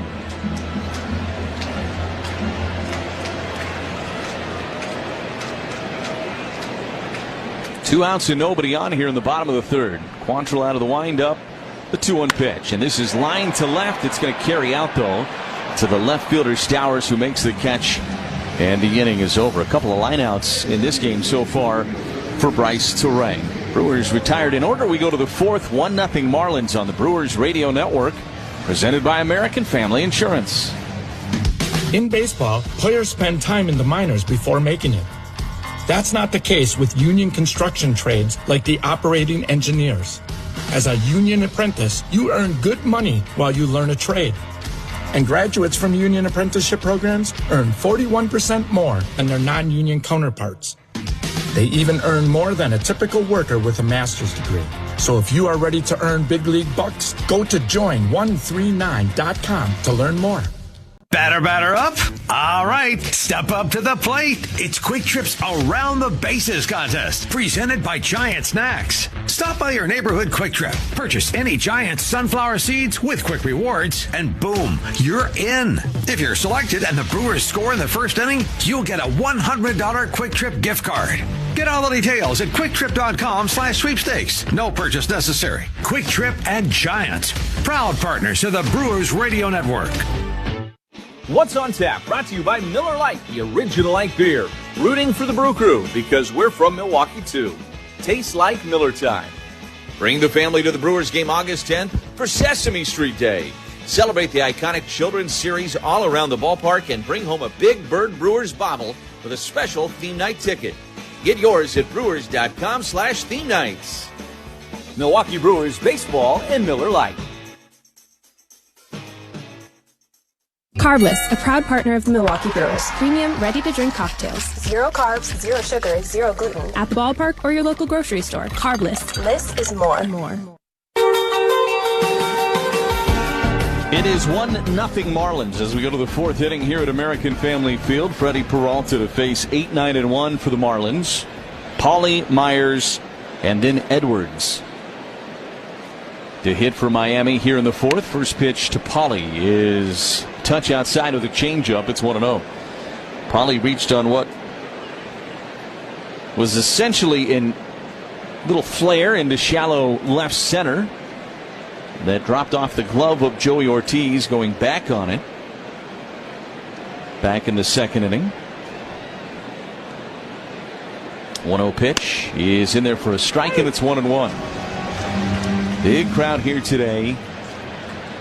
Feels like it's cooled off a little bit. Cloud cover is moved in a little bit. This is popped up, foul back our way and out of play. And it's 1-2 on Pauly. I think that's the air conditioning you're feeling on your back. If you ask anybody out there in the seating bowl, sweatbox. A little bit of a breeze if you look at the flags, though.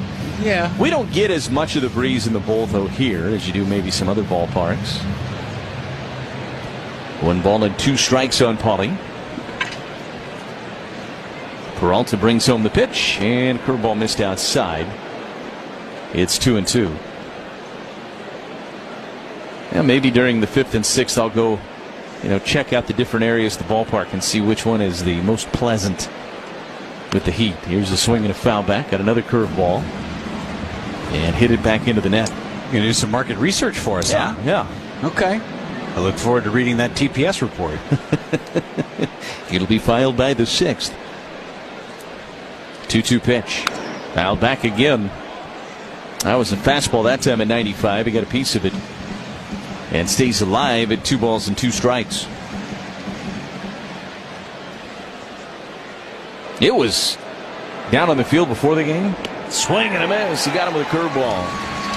Another ortho ASAP strikeout for Peralta. That's number 6 on the afternoon. And there's one away here in the 4th for Dane Myers. Down on the field before the game, I was like, yeah, I'm not going to make it very long down here. It probably is okay if you're in uniform, but when you're in dress clothes. Pitch to Dane Myers, in there for a strike. It's 0-1. Polo and slacks? Yeah, dress clothes, right? Work clothes. You don't consider this dressy? Business casual? It is. The 0-1. Swing and a miss. He chased a slider down and away. It's 0-2. The agents for Andrew Fisher, who signed his major league contract today, or his first professional contract. Full suit. Full suit. I walked past them and I thought, oh, I feel bad for you. 0-2 pitch is down and in, 1 ball and 2 strikes. I mean, not bad for them. They've got Andrew Fisher as a client. They're doing pretty well. But all the same. Yeah. No, it was a bad day to wear a suit. It's warm for them down on the field. 1-2 on Myers. Peralta kicks and delivers, and he chased one down and away with a curveball. He strikes him out. Another ortho ASAP strikeout. He takes care of Dane Myers. And there's 2 away now for Xavier Edwards. Well, Carbless is a proud partner of the Milwaukee Brewers. Premium ready-to-drink cocktails.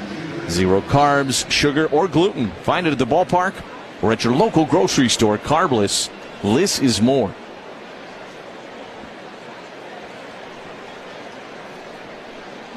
So back to the top of the order in Edwards now, who has struck out both times against Peralta in this game. Having a good season at the plate overall. A .292 hitter. Here's the pitch. And it's in there for a strike, and it's 0-1 on Edwards. A lot of talk about what the Marlins are going to do at the deadline. They are kind of a hot topic because they are playing so well. A 1 missed outside, 1 ball and 1 strike. This isn't maybe necessarily considered their time yet, though, so a lot of people anticipate they might move a few pieces around.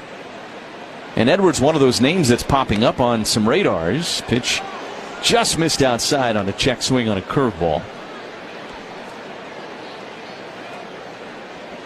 2 balls and 1 strike here on Edwards. Here's the pitch. And fouled out of play, third base side. It's now 2-2. Edwards out of Lopez, seen his name linked in some rumors. Cal Quantrill, who's on the mound today for the Marlins. And Sandy Alcantara is probably the biggest name of them all.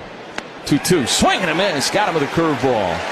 And Freddie Peralta strikes out this side here in the top of the 4th inning. 3 ortho ASAP strikeouts. We go to the bottom of the 4th. It is 1-0 Marlins on the Brewers Radio Network.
If you look at the infield, they just came out and put, Diamond Dry everywhere except where McKinstry needed it right here.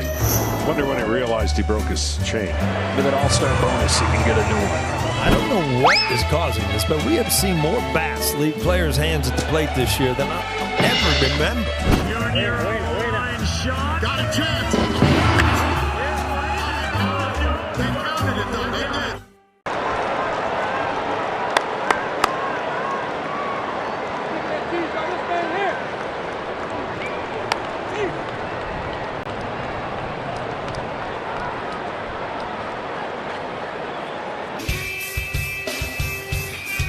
One nothing Marlins as we go to the bottom of the fourth inning, and William Contreras to lead things off for the Crew. A swing and a miss, and it's 0-1. Well, the Brewers were retired in order in the third inning. That was our Potawatomi Casino Hotel three-bagger in the third contest. Our contestant was Mary Richmond from Schofield. 0-1 is a swing and a miss. Chased the slider away. It's 0-2. Mary would have won a Potawatomi prize package, but remember the Crew hit a triple that inning, but they didn't. So sorry, Mary. 0-2 is the count here on Contreras. Quantrill working out of the windup here. Brings home the pitch. Down in the dirt. And away with a slider. It's 1-2.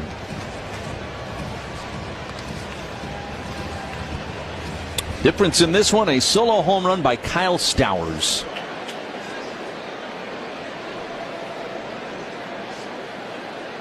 Quantrill still looking in. And now the 1-2 pitch to Contreras. Down and away. Count levels at 2 balls and 2 strikes.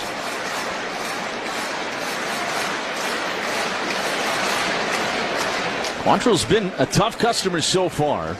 Brewers with just 1 hit against him. Andrew Vaughn back in the second inning. 2-2 pitch. And he took inside, maybe a little bit low with his splitter that time. And Contreras, who was quickly down 0-2 in the count, has battled back and worked the count full at 3 balls and 2 strikes.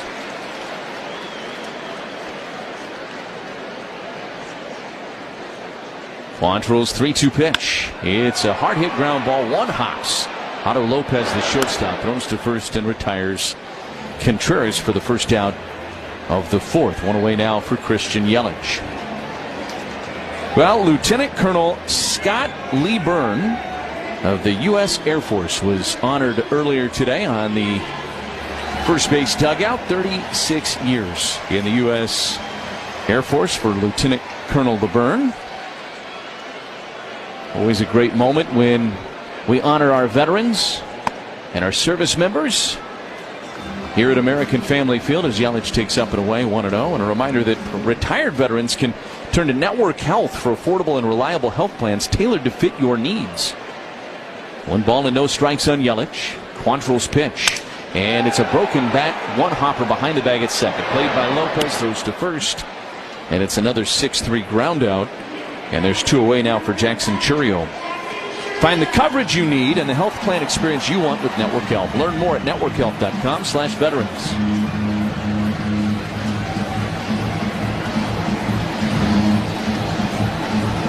So here's Chourio, who struck out on what was a unique at-bat, and that's probably the best way to put it, in the second inning.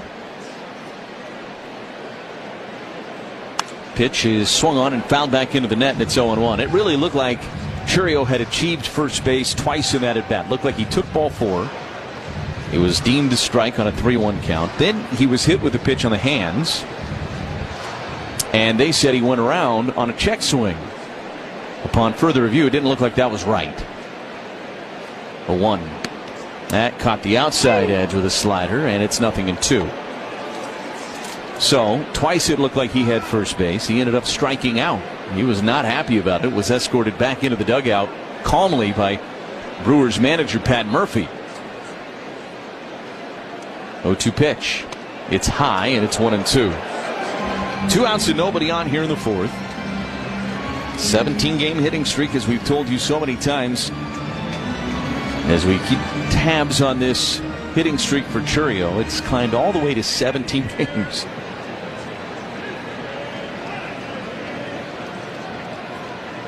Quantrill's 1-2 pitch. And a fly ball to center. It's hit pretty well. Myers is going back at the track. At the wall, it is gone. Jackson Chourio sends one out of here. It's an 18-game hitting streak. And it ties this game at 1.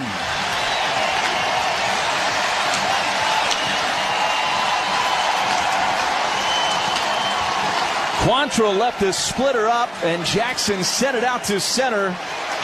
His 17th home run of the season. And Jackson Chourio, that star keeps on shining.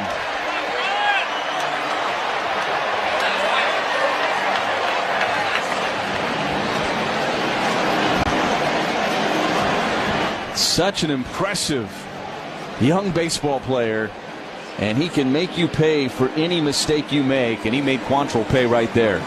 $100 to Hunger Task Force Milwaukee, courtesy of Orthopedic Associates of Wisconsin, making a difference to fight hunger in our community. So here's Isaac Collins. Quantrill's first pitch to Collins is in there for a strike, and it's 0-1.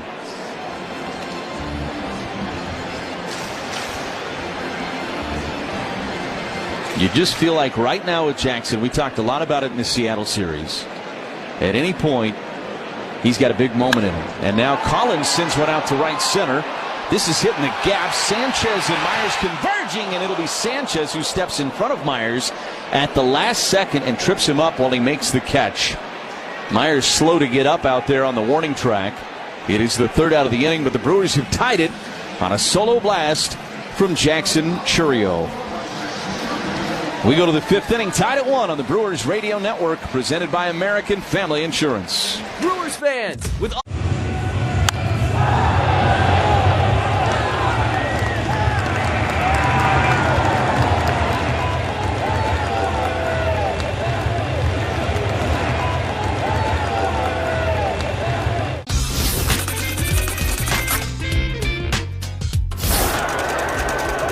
Stottlemyre still wants somebody. There's Randy Johnson, the big unit.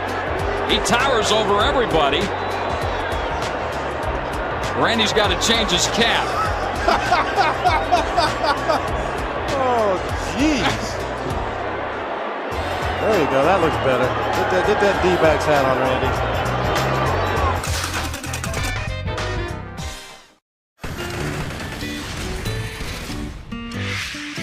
It's a 5-man umpiring crew here today, and this young superstar.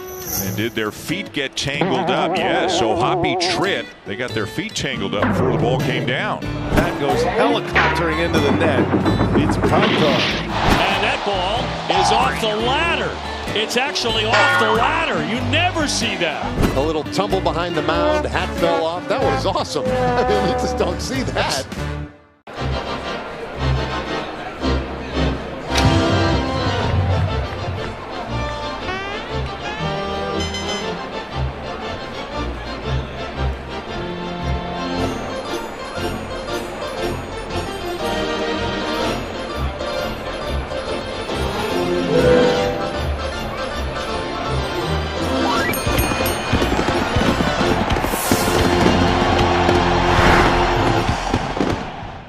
For the Brewers annual Cerveceros Night. Celebrate with live music, a maker's market, and more. Get your seats at brewers.com/community nights. We are tied at 1 as we head to the 5th inning and back in with the play-by-play. Here's Jeff Levering. Gracias, mi amigo. There you go.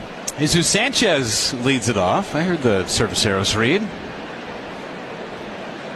Here's Freddie Peralta. Brand new game as Sanchez lines one into center field for a base hit. Perkins cuts the ball off. Sanchez got a late break out of the box for whatever reason. So he ends up at first base with a leadoff hit to start the 5th inning. So the home run from Jackson Chourio, tying the ball game up. And see if Freddie Peralta can come up with that shutdown inning. Get that Brewers offense back to work against Quantrill in the bottom of the 5th inning. That base hit from Sanchez. More traffic for Miami. They've had a runner on in every inning with the exception of the 4th. First pitch low for ball 1.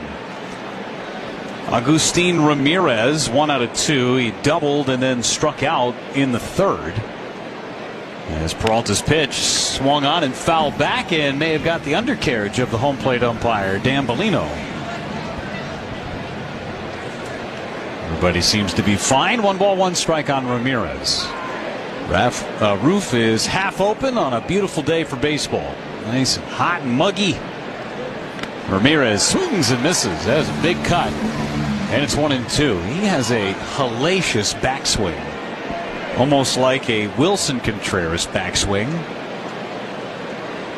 Makes you think if you're William behind the plate. 1-2 on Ramirez. Peralta deals and misses down and away with a curveball.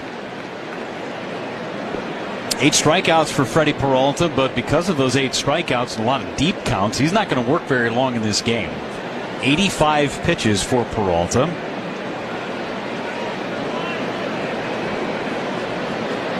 2-2 instead of toss over to first base. And back is Sanchez. Stowers to follow. This is the B for the Marlins order.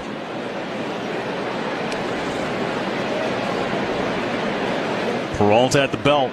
Looks at first, kicks and throws. Missed. Down and away. Breaking ball. 3 balls and 2 strikes. Quick vibe check. A cooler full of Vizzy Hard Seltzer. That's a big vibe. Vizzy Hard Seltzer, the seltzer that passes the vibe check.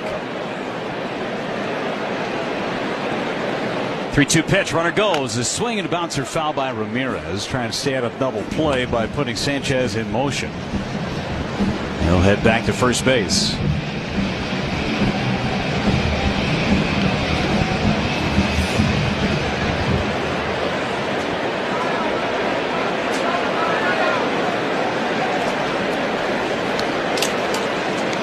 Three-two pitch on the way. Swing and a line drive down the right field line. Foul into the second deck.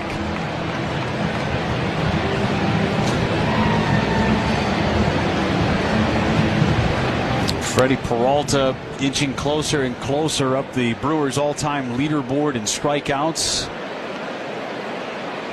2 away from tying Teddy Higuera for 3rd on the all-time list. 3-2 pitch. Line foul. That was a hanging curveball, and Ramirez just rifled it foul. That was 112 off the bat. Net was bruised. Not injured, but bruised. That guy's going to be an exit velo king that people are looking at over the course of his career, I have a feeling. As hard as he swings, baseball's going to get impaled. 3-2. Fouled away again. A little extra on that fastball from Peralta, and Ramirez hangs in there. This will be the 10th pitch of the at-bat to Agustin Ramirez. The one game that the Marlins won down in Miami, it was Ramirez that had the go-ahead 2-run single. 3-2. Sanchez starts and stops. It's fouled away again. He's going right after Ramirez. There is some violence in that swing, isn't there? He's not looking for any Punch and Judy base hits, that's for sure.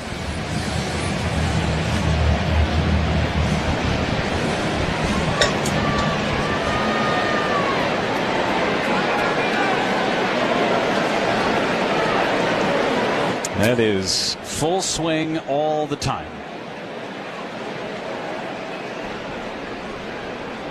Another 3-2. Ground ball to second. Double play ball. They go to second for 1. To first. Double play. 4-6-3 it goes. And Freddie Peralta wins the 11-pitch at bat. Ramirez hit it hard, but right at Terang to start the 4-6-3 double play.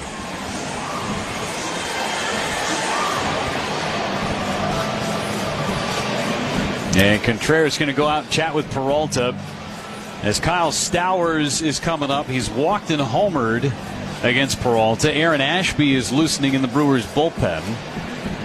92 pitches for Freddie, and that conversation was more just to slow things down after the long sequence with Ramirez. Every trip to the mound is presented by Potawatomi Sportsbook. Wednesday, July 30th, Brewers take on the Cubs at home. Potawatomi will get you there. First one to Stowers is a ball off the outside corner. 1 ball, no strikes. Potawatomi Sportsbook opens at 10 a.m. on game day. With any same-day sports bet or sportsbook dining purchase, you'll get a wristband and a shuttle to the stadium. Visit the website for more details. Pitch missed, down and away. 2 balls, no strikes on Stowers. 1 run on 5 hits for Miami. 1 run on 2 hits for the Brewers. 2-0. That is a strike. The strike zone for Dan Bellino is not wide. You're not going to get the corners on either side, but he'll expand up and he'll expand down. North-south today instead of east-west. We've seen a lot of high strikes, a lot of low strikes. Nothing on the corners, though. 2-1 on Stowers. And he takes outside. Curveball that never came back over the plate. 3-1. Again, Otto Lopez is on deck. See where Peralta goes. 3-1 to Stowers. Fouled away. Cheese ball in the inner part of the plate. Count climbs to full. 3-2. Ashby ready in the bullpen. That's more than likely going to be for Hicks. That's 2 batters away. 3-2 on Stowers. Here it is. Struck him out with a fastball. Freddie Peralta strikes out Stowers, his 9th on the afternoon. 4.5 innings complete. Marlins won.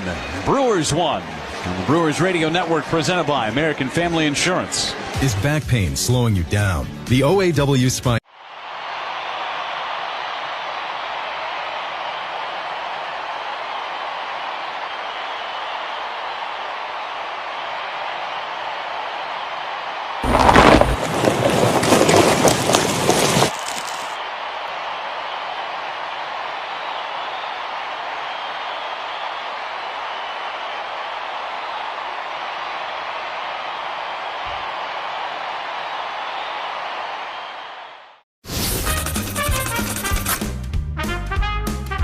A sartorial issue here. There's the team name, Chicago Cubs, so it does work. It's got the right color. Yeah, it's gray. Maybe there was something went wrong with his other one.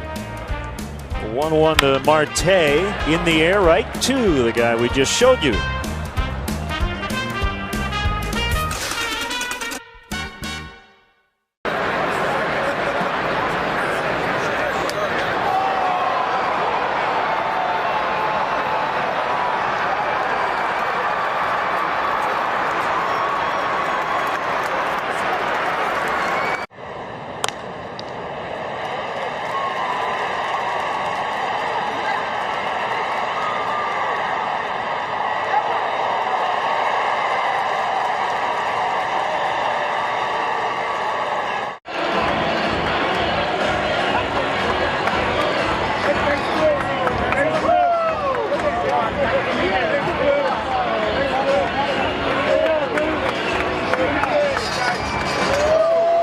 The 5th inning. Vaughn with one of the 2 hits for the Brewers. Jackson Churrio's got the other solo homer. First pitch to Vaughn. Fly ball, left field line, long run Stowers, and he'll slide. It's a foul ball. He came up empty. The ball is foul. Like Stowers was running in slow motion going out towards left field. Not a ton of conviction going after that ball. Stowers playing in left field the first time in this ballpark. Not sure if he knew his surroundings very well. It still would have been a tough play. But nonetheless, strike 1 on Andrew Vaughn.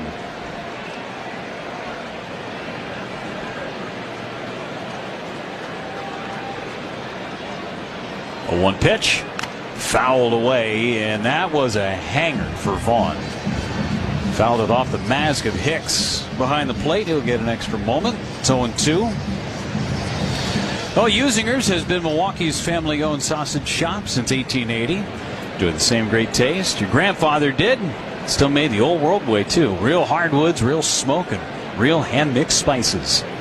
0-2 to Vaughn. is low and in the dirt. 1 ball and 2 strikes. Usinger's America's finest sausage.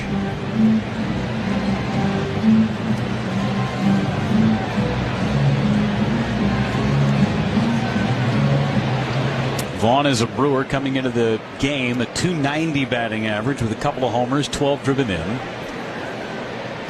Quantrill's 1-2 pitch. Lined into center field, and it'll be caught by Dane Myers. And Cal Quantrill wins the battle between Stanford and Cal. Bragging rights. The band is out on the field. A little different, but yeah. Same schools. Yeah. 1 out of 2 for Vaughn, and now it's Blake Perkins. Well, there's a new Christian Yelich bobblehead giveaway coming up Saturday, August the 9th. It's courtesy of American Family Insurance. Perkins squares to bunt, pulls it back, and takes inside for ball 1. Be one of the first 25,000 ticketed fans through the gates to claim yours. Grab your ticket at brewers.com/giveaways. Giveaway tomorrow, it's the Bryce Terang bobblehead. The 1-0 is a swing and a foul. It's 1-1. 24,000 of the 25,000 will be the stock Bryce Terang bobbleheads, and then 1,000 will be platinum dipped. Pretty cool. 1-1 pitch. Popped up. Third base side. Foul territory for Paulie. Right near the third base coaching box. He makes the catch for out number 2. Now, I don't know if they're hand dipped or if they're just painted, but they are all platinum. 1,000 of them. The boxes are all the same, so it's just kind of a luck of the draw which one you get. They're actually hand dipped because Josh and Kent and I did it one night after one of the last games during the last homestand. That explains why your whole hand up to your elbow as Durbin rifles one fair down the left field line. Extra bases for Durbin. He's around first, headed for second. The throw from Stowers way offline. It's a double for Durbin. Another $75 for the Mac Fund, courtesy of West Bend, the Silver Lining. Opens the door for a scoring opportunity for Joey Ortiz. Yeah, I was wondering why your hand up to your elbow was all platinum for the second half of the road trip. It was because you guys went to the dipping factory. Yep. Then you were hanging out with the Tin Man. The Silver Surfer. All of the above. They all hang out at the same shop. Makes sense. Here's the pitch to Ortiz, and it's a strike with a cut fastball at the top of the zone. It's 0-1. That's me. What other metallic action heroes are there other than the Silver Surfer and the Tin Man? Not that Tin Man's an action hero. Could be. Plenty of action in the Wizard of Oz. Yeah, he's a hero in the Wizard of Oz. Yeah, the only one was a heart. He kept Dorothy company.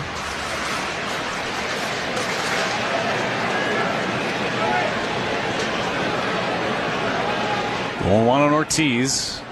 The pitch is a strike. He's seen 2 pitches that have been pretty good to hit. He's down to the count 0-2. R2-D2 has a little bit of silver on him. Silver and blue, yes. Yeah. Not all silver. Yeah. 0-2 pitch. Check swing, appeal. He went. And Ortiz has gone on strikes. So Durbin doubles, but is stranded at second base. I was thinking about the robot from Euro Trip. Josh would like that one. We go to the 6th inning. We're all tied 1-1 on the Brewers Radio Network, presented by American Family Insurance. Hey, I went to the new place. They didn't have everything, but the bananas were on sale. Wait, why didn't you go to Woodman? Hi, we're the Woodmans. I'm Clint.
Wagaman after 5 innings of 1-run ball from Freddie Peralta. His consecutive wins streak will come to a close, but he cannot lose this game. Just a no decision for him in a 1-1 game in the 6th. Otto Lopez will take ball 1 from Ashby. 5 innings, 1 run, 5 hits, walked 2, struck out 9 for Freddie Peralta. Good outing. Ashby delivers, and it's a line drive into left center field by Lopez. Perkins cuts the ball off, fires into second base, and it'll be cut off. It'll be a double to start the inning for Otto Lopez. So Ashby comes in, gives up the double, and Ashby will have to pitch around that with Liam Hicks coming to the plate. He's walked and been hit by a pitch.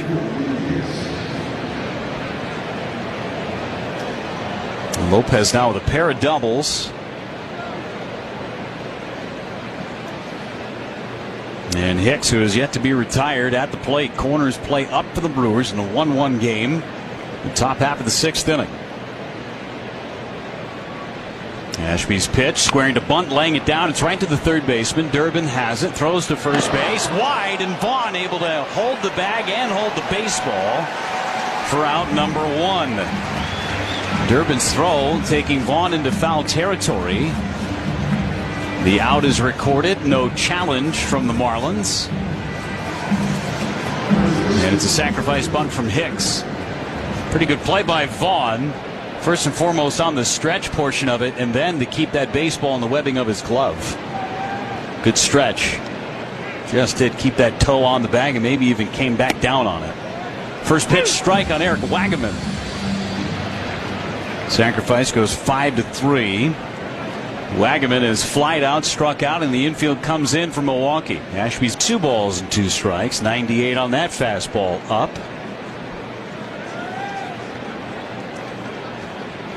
And Bender and Simpson getting loose. A right-hander in Bender, left-hander in Simpson for Miami. 2-2 pitch. Down and away. 3 balls and 2 strikes. So ahead, 0-2. Paulie has worked the count back to a full count. The right-handed hitting, Dane Myers on deck. Got 5 innings from Freddie Peralta today. Through 98 pitches. Ashby on 3-2. Runner goes. The pitch fouled back just to our left.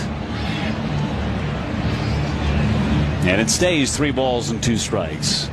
Paulie facing Ashby for the first time ever. Ashby again ready. Vaughn playing behind the runner at first. The 3-2. Low in the dirt, and he walked him. So a 2-out free pass to Graham Paulie, and the inning will continue to Dane Myers. Myers has reached on a fielder's choice, and he has struck out. Paulie takes off all of his hitting paraphernalia and heads to first base. And now Chris Hook will head out and chat with Aaron Ashby and William Contreras before this sequence with Myers. Every trip to the mound presented by Potawatomi Sportsbook. Wednesday, July the 30th, the Brewers are hosting the Chicago Cubs.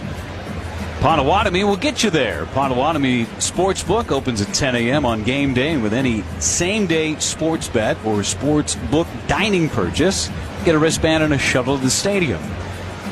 Go to the website for more details. So Chris Hook out for a chat with Aaron Ashby. Very short conversation. And Hookie heading back into the dugout. Ashby pitched twice on that road trip. Once against the Dodgers, 16 pitches in that inning, that outing, and then 2 innings against the Mariners on the 21st. Myers at the plate, and Ashby's first pitch is a strike. No problem getting ahead for Aaron Ashby. It's finishing hitters in this inning that has become a challenge. Ashby went 2 scoreless innings in Monday's win as Myers fouls it away into the upper deck. 0-2 on Dane Myers, who uses his timeout. Ashby trying to pitch around a leadoff double, which was already extinguished at home plate. It's first and second, 2 outs. The stretch. 0-2 coming. It's low with a breaking ball. No chase from Myers. Pretty good hook from Ashby.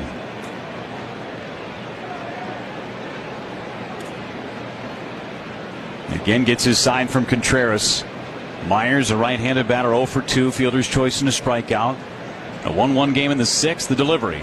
Swing and a miss. He struck him out. And the inning ends. Ashby with a big strikeout of Dane Myers to strand a pair of Marlins. We go to the bottom of the 6th. Top of the order coming up for Milwaukee on the Brewers Radio Network, presented by American Family Insurance.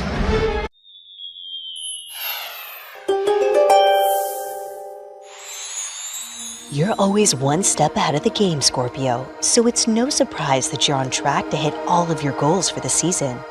Start thinking about how you can push yourself even further before you make it to October. Are you aiming to drive in more runs or get on base more often?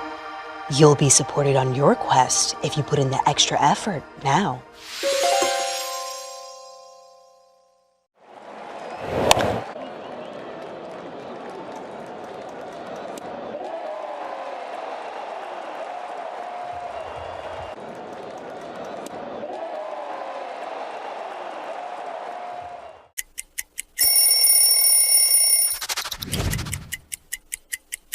This is a good one right here. The Padres. Little pinstripe unis. We will wear these every Thursday. When I kept it, I wanted to keep it all dirty. I always felt like if you didn't get dirty in a baseball game, you kind of didn't really play that day. So I had my pine tar there, a little dirt in the front side of it, but the brown and orange, really cool cleats. All the fans really enjoyed it as much as the players did.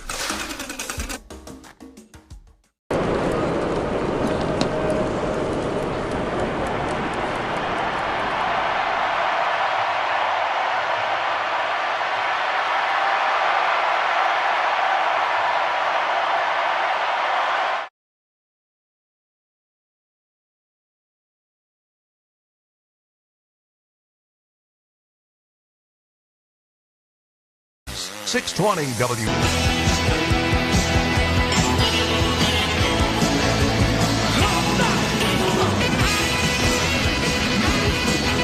Brewers are in the Marlins bullpen. Bottom half of this 6th inning. Bryce Terang is going to hit against Josh Simpson, a left-hander. Cal Quantrill done after his 5 innings. First one to Terang, who has lined out twice. It's a strike with a breaking ball, and it's 0-1. Terang, 8 for 22 on that last road trip, faces Simpson. And the lefty, at 375 ERA, delivers. It's a fly ball into center. Myers cruises back and makes the catch. So Terang is now flied out to each of the 3 outfield positions. One away for William Contreras. 6th inning is the Woodman's Food Market's home run inning. Our contestant today, Mary Shaw from La Crosse. Mary would win a gift card jackpot of $850 if a member of the Brewers hits a home run this inning. $100 will be added to the total for each additional home run this frame. First pitch to Contreras. Ground ball towards the middle. Right there is Ana Lopez. Fields and throws 2 away. Starting to run out of time, Mary Shaw from La Crosse. Visit any participating Woodman's store to enter. Service and savings, that's Woodman's. 0 for 3 for Contreras, and now it's Yelich who's 0 for 2. He's grounded to second and grounded to short.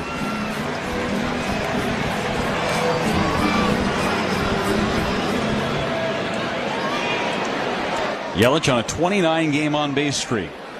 Was 1 for 5 in the game on Wednesday, and that base hit came in his first at-bat.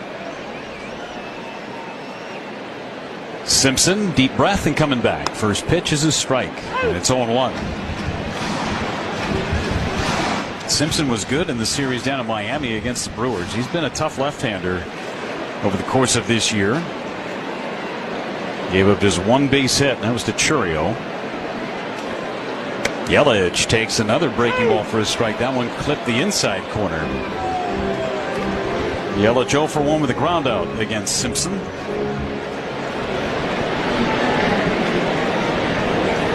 Anthony Bender continues to get ready, a right-hander for Miami. 0-2 to Yelich. Grounded foul. That one had some hang time on it with a curveball. It stays 0-2. Simpson allowed a run in his last appearance. That was against the Padres 2 days ago.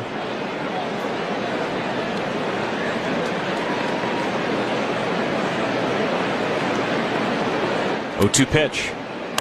Missed outside. 94 on the fastball. 1 ball, 2 strikes.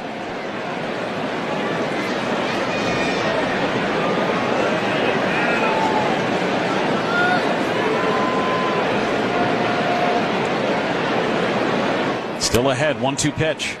Fouled away. That was a nasty sweeper. Down and away, and Yelich covered it just enough to stay alive. Count remains at 1 ball and 2 strikes on Yelich. A 1-1 game. Pair of solo homers. Stowers hit one in the 3rd.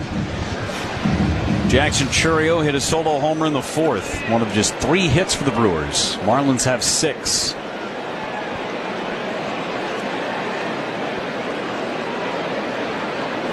Simpson's 1-2. Missed outside. Maybe a half a baseball off the plate. We told you that the strike zone for Dan Bellino, the home plate umpire, is not east and west. It is not corner to corner. It is up and down today. That was a ball. Close, but a ball. 2-2 now on Christian. 7th pitch coming. Swing and a bouncer foul first base side. Will do it again. He has seen 2 fastballs this entire at bat. Everything else has been a sweeper and 1 curveball. See where they go. 2 balls, 2 strikes, 2 outs. Base is empty for Milwaukee. The pitch. Swing and a miss. They went sweeper, and Yelich couldn't stay alive on that one. We go to the 7th inning. All square. 1-1 on the Brewers Radio Network, presented by American Family Insurance.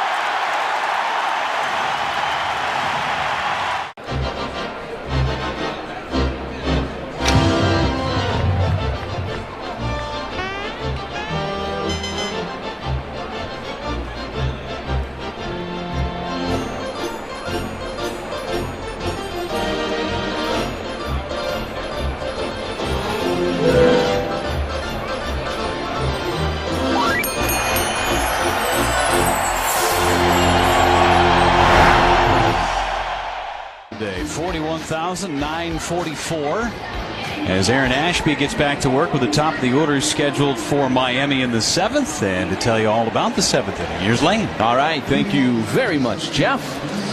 Xavier Edwards 0 for 3 with 3 strikeouts so far today, and the first pitch from Ashby misses low with a curveball. It's 1-0. These 2 teams are excited about the Alumni Home Run Derby. That's why they've zoomed through the first 6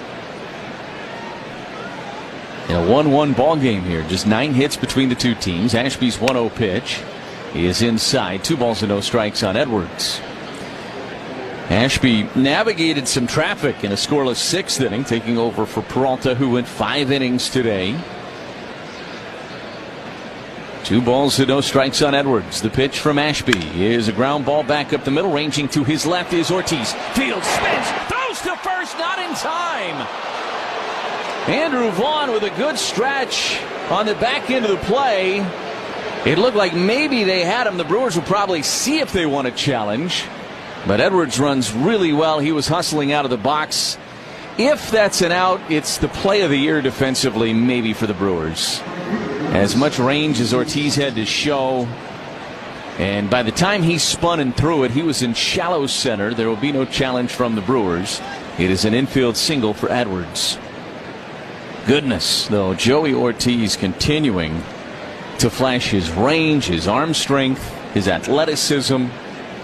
Here's Jesus Sanchez. Ashby's first pitch is a strike, and it's 0-1. That's about as impressive of a play that you could make that results in a base hit.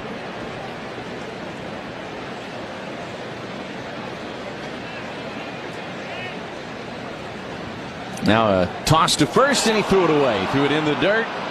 Vaughn couldn't scoop it, and heading to second on an E1 is Xavier Edwards. So Ashby, who almost threw it over Contreras' head on a chopper back to him in the 6th inning, he was saved by a really good play by William Contreras.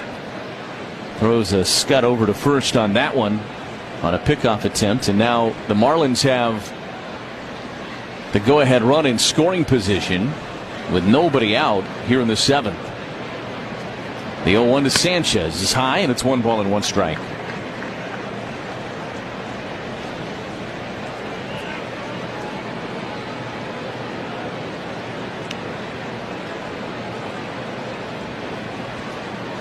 One to Sanchez is high. 2 balls and 1 strike. So a little bit of trouble to navigate. As we told you, Ashby was able to successfully do that in the 6th. Sanchez had a base hit back in the 5th. He's 1 for 3 today. Lefty-lefty matchup. The 2-1 is up and in. Curveball that didn't curve, and Sanchez hit the deck and got out of the way. It's now 3 balls and 1 strike on Jesus Sanchez. The trouble is for Ashby, this is the tough part of the order to navigate. You've got Ramirez in the on-deck circle. Ashby's 3-1 is a broken bat. 1 hopper to Durbin. He bobbled it for a moment, picks it up and spins and throws to first in time to get Sanchez. And it was hit in front of Edwards, so he had to stay put at second base. It was hit so hard it got on Durbin in a hurry, but he was able to not panic and stay with the play. And that's a big first out for Ashby. That's going to be it for him, as Pat Murphy making his way out of the dugout to make a U.S. Cellular call to the bullpen. 1-1 Brewers and Marlins here in the top of the 7th with a runner at second and 1 out on the Brewers Radio Network, presented by American Family Insurance. Brewers fans, with us mode.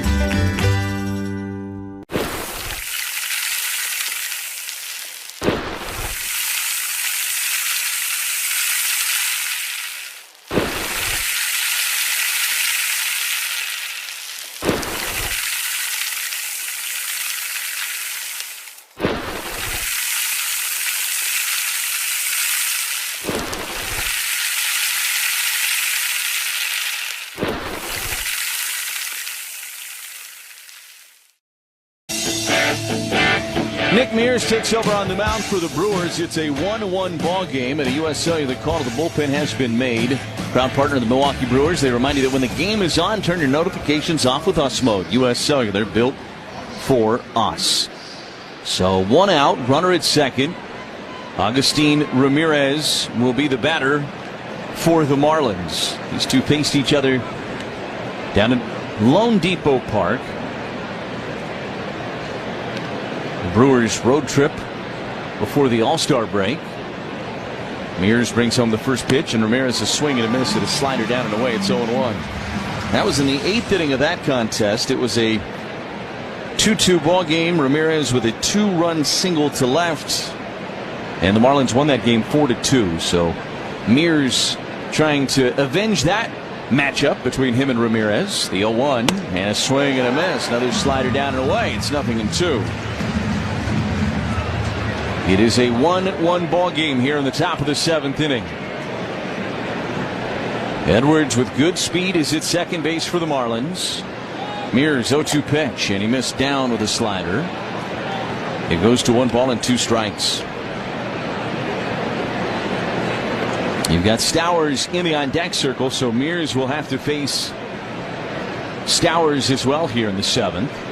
1-2. That missed a little low with a slider. It's been all sliders so far to Ramirez for Nick Mears. 2.54 ERA on the year for Mears.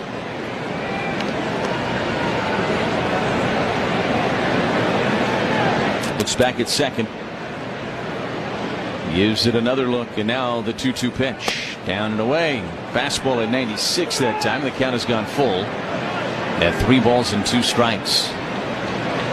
So he started 0-2, and now Ramirez has been patient and worked himself back into this count. And it is a full count. 3-2 pitch. And he missed outside. He ends up walking Ramirez. And now first and second and 1 out for Stowers. So this is maybe the battle of this game so far before Stowers hits 10 for ID on the Brewers Radio Network.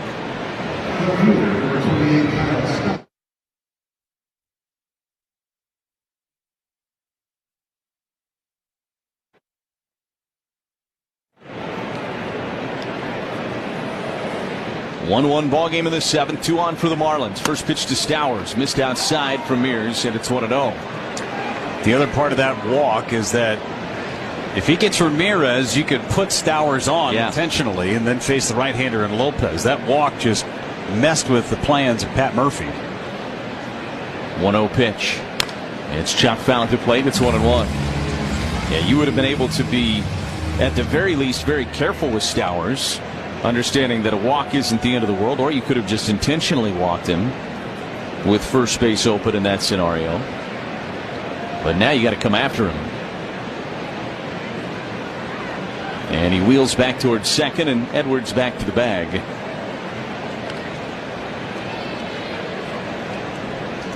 This has played out like two of the hottest teams in baseball. These two teams in a staring match right now in game 1 of this series.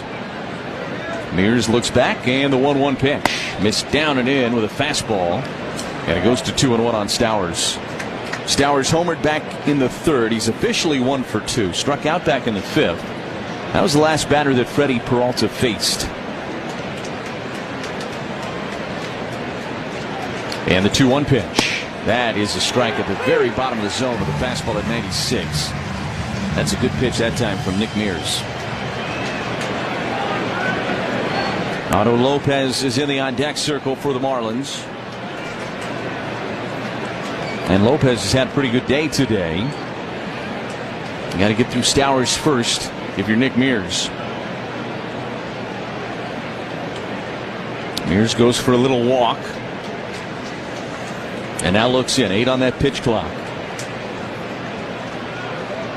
Here's the 2-2 pitch. And he missed up and away. The count is full. 3 balls and 2 strikes. So he went full on Ramirez. Ended up walking him. And now he's full with Stowers. Mears looking in. 3-2 pitch. And he missed down and in. And the bases are loaded for Miami. Well, still a path out of this for Nick Mears, but it's going to take a ground ball from Otto Lopez and an infielder and try to turn 2. Chris Hook is on his way out for a chat. It's a Potawatomi Sportsbook trip to the mound. Wednesday, July 30th, the Brewers taking on the Cubs at home, and Potawatomi will get you there. Their sportsbook opens at 10 a.m. on game day. And with any same-day sports bet or sportsbook dining purchase, you'll get a wristband and shuttle to the stadium. Visit the website for more. So Chris Hook going over the plan here with Contreras and Mears in what is easily the moment of this game so far. Bases full of Marlins, 1 out here in the top of the 7th inning. Mears trying to pull a magic act and somehow get out of this. He does have the right-handed matchup now that he would want, with Lopez coming to the plate. But Lopez with 2 doubles today and is 2 for 3.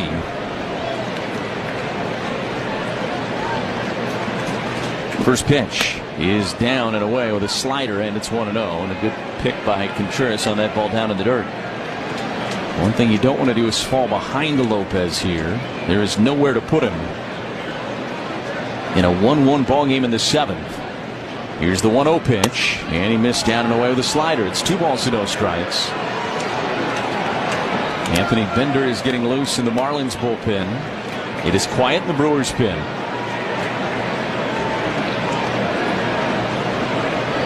Mears 2-0 pitch, and a check swing on a strike with a slider at the bottom of the zone. They appealed to first. It didn't matter. It was called a strike, and it's 2-1.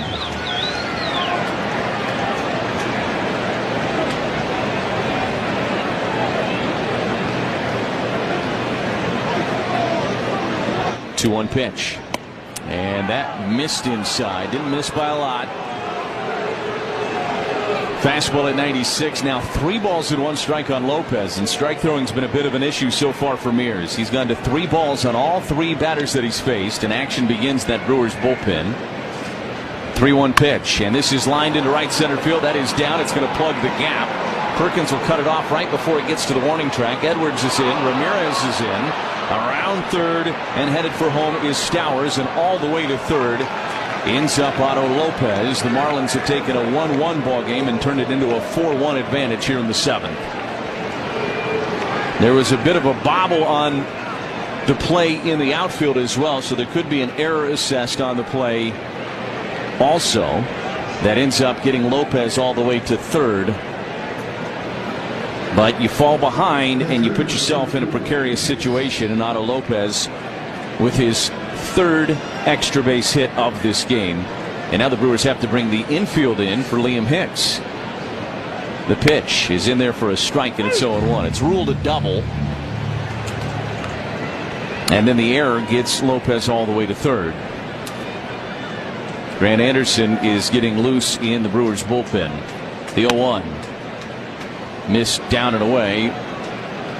1 ball and 1 strike. The error goes to Perkins. So it's an E8 if you score along with us. 1-1. And this is lined out to right. Going back on it is Churro. Still back onto the warning track. Jumps up and makes the catch. Tagging from third and scoring is Lopez. It is 5-1 Miami. So Hicks with a sac fly. Drives in another one, and it's a 4 spot here in the 7th for Miami. And now 2 outs for Eric Wagaman. Well, the walks will hurt you. Leadoff single from Edwards, and remember how close that play was, and how Ortiz almost made such an incredible play on that ball, hit back up the middle. Wagaman takes a strike at 0-1. It is a game of inches at times.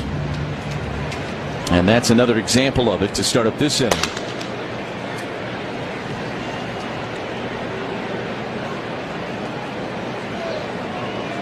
The pitch. Got the outside edge. And it's 0-2. Lopez only gets credit for 2 RBIs on that swing also. So the run of Stowers scored via the error on Perkins.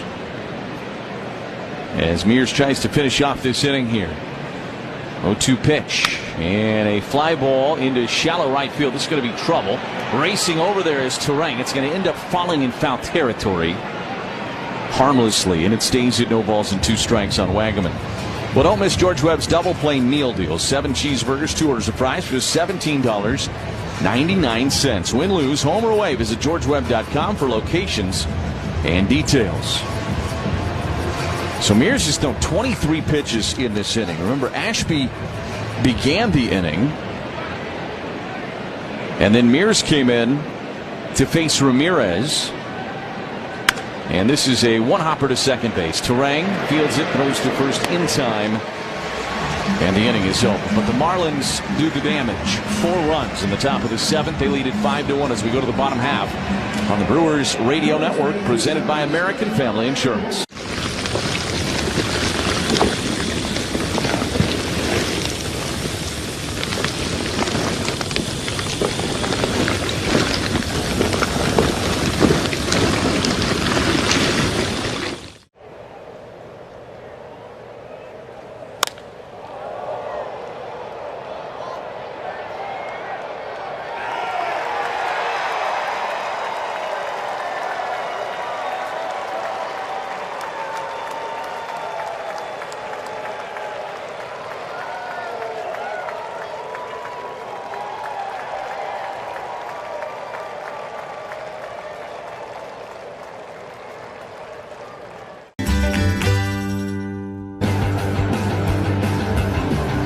Some changes for the Marlins as we go to the bottom of the 7th inning. Nick Fortes comes into the game to do the catching now, and a new pitcher, Anthony Bender, is on for the Marlins. 7th inning stretch sponsored by IslandResortGolf.com. The Island is your premier resort destination, the largest north of Milwaukee, and the place to be this summer. Book your trip today at IslandResortandCasino.com. So Bender making his 44th appearance, a 1.91 ERA. It is 5-1 Marlins. And Jackson Chourio leads off the bottom of the 7th. He takes a Bender in there for a strike, and it's 0-1. Well, a 4-run 7th for Miami. A couple of errors in the inning for the Brewers. A couple of big walks as well. A 1 swing and a miss. He chased a sweeper down and away.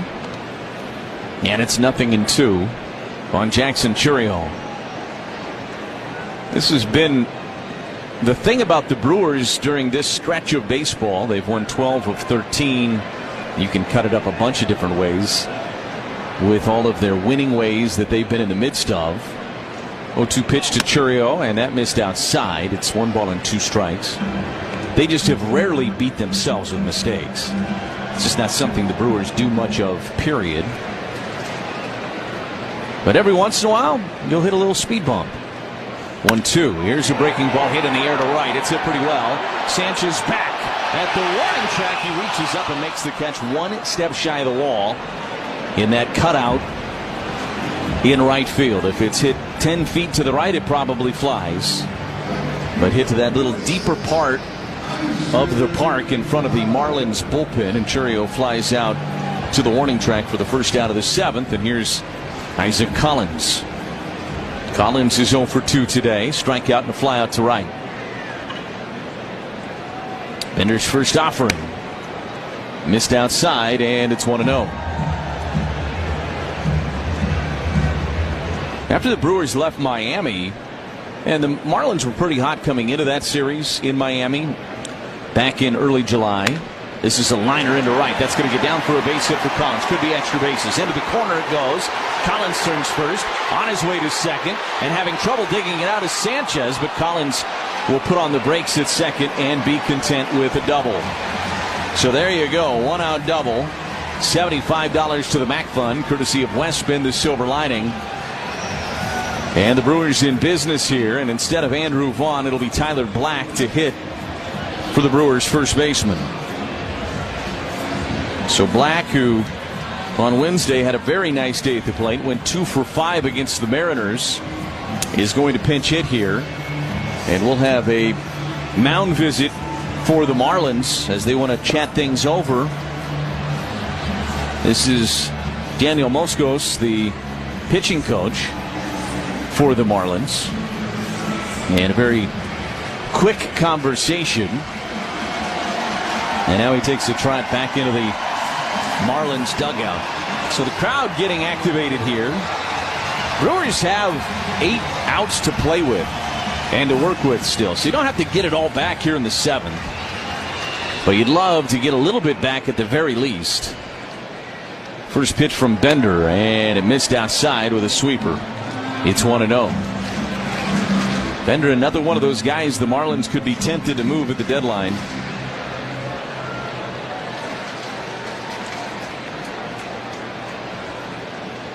1-0 pitch. That missed outside. 2 balls and no strikes on Tyler Black. Had a chance to talk to Tyler before the game today, and he said after you were up last year and you spent some time in the big leagues, then you go back down to AAA, and now coming back up for the first time in 2025, a wheel back towards second, and Collins back on the bag. He said everything's just a little bit slower. Know what you're kind of getting yourself into. 2-0 pitch. And he went around, I believe he did, on a slider that came down and in. And it's 2-1.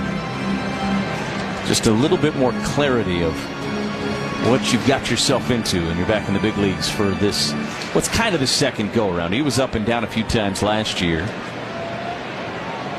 The Brewers could use a big swing from him right here, that's for sure. Trailing 5-1 in the bottom of the 7th. Bender's 2-1, and a swing and a miss. He went after a sinker at 98 on the outside edge. It's 2-2 on Tyler Black. Blake Perkins is in the on-deck circle for the Crew. Collins at second with 1 out. Bender brings home the 2-2 pitch. That missed inside, almost hit him. He was able to just get his legs out of the way and keep his feet miraculously. And now the count is full. 3 balls and 2 strikes. This is a count I think you're going to see a lot with Tyler Black at the plate. 3-2. He will take a lot of pitches and try to work deep into counts. Here's the pitch. And he missed outside of the sweeper. And Tyler Black works the walk. Northco ASAP walk right in. Orthopedic Associates of Wisconsin. There is a difference. And now first and second and one away for Blake Perkins. And all of a sudden the tying run is in the on-deck circle for the Crew. So stay with us. Bender looks at second. First pitch to Perkins, and he took outside. It's 1-0.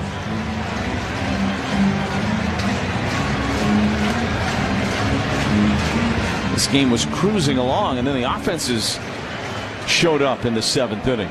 The Brewers with a real threat here. 1-0 pitch, and a pop-up. This one into foul territory. Chasing it is the first baseman, Wagaman. He'll run out of room. It ends up on the top of the Brewers dugout. And it's 1-1 on Perkins. He got a slider in a little bit, and he popped it up. But he stays alive.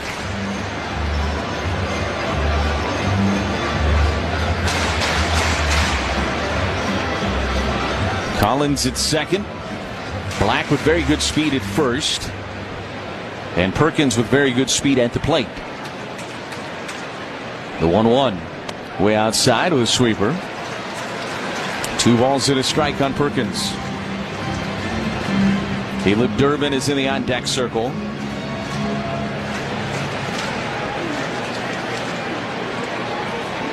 Two-one pitch. And he flinched at a strike on the outside edge with a sinker. It's 2-2. You've entered the bottom third of the Brewers lineup, but that has been another thing about this stretch of baseball. The Brewers, it hasn't mattered where you're at. 2-2. And a chopper foul at the plate. Perkins stays alive. It's been a different part of the order every game that has carried this lineup.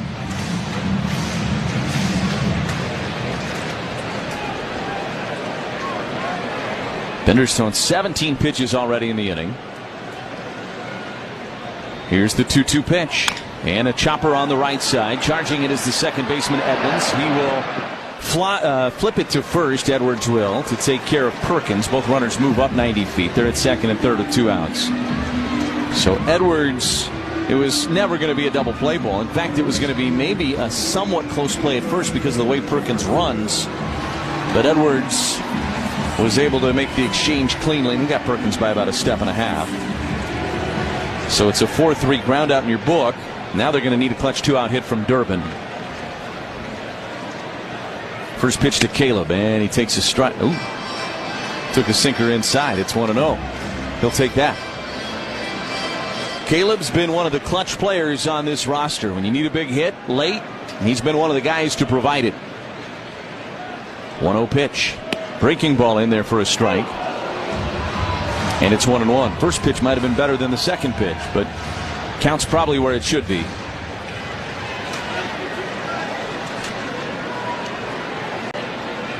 1-1 to Durbin. And he committed on a sweeper off the plate and went around. It's 1-2. The Brewers want to do something with these 2 base runners. Trailing 5-1. Need to come through here in this 7th. Bender's 1-2 pitch. Way off the plate with a sweeper. It's 2-2.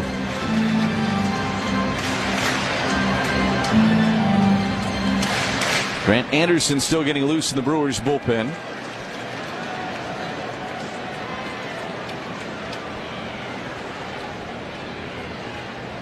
Bender kicks the leg. The 2-2 pitch. Swing and a miss. Struck him out with a slider off the plate.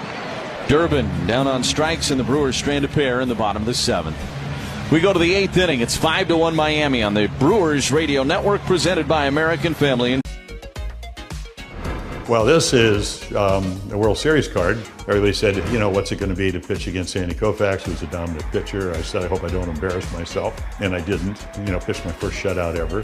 We won 6-0, and my parents were there. My mom was afraid of heights, so she was in the upper deck. She had to come down and trade seats with somebody so that she could actually watch her 20-year-old son pitch a shutout in the World Series.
2-1 Marlins. We go to the 8th inning. Grant Anderson takes over on the mound. And back in to call it for you. Here's Jeff Levering. All right, thanks, Lane.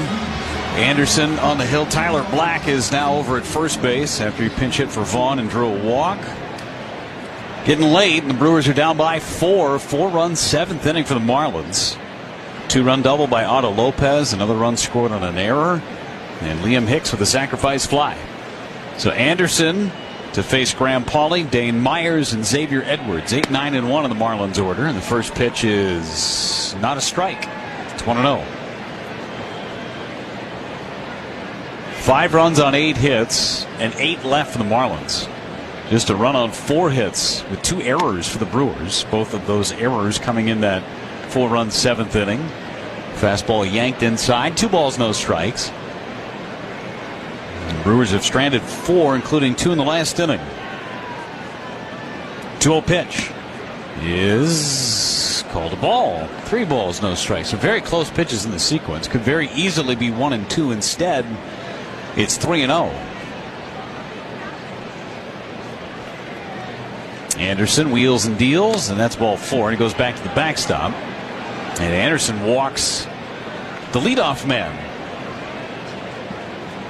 That may have got by Contreras. It actually hit the shin guard of home plate umpire Dan Bellino as Pauley takes off all of his gear. Hands it to the bat boy and takes first base. The leadoff man is on for the 4th straight inning for the Marlins. He threatened in the 6th, did not score a run.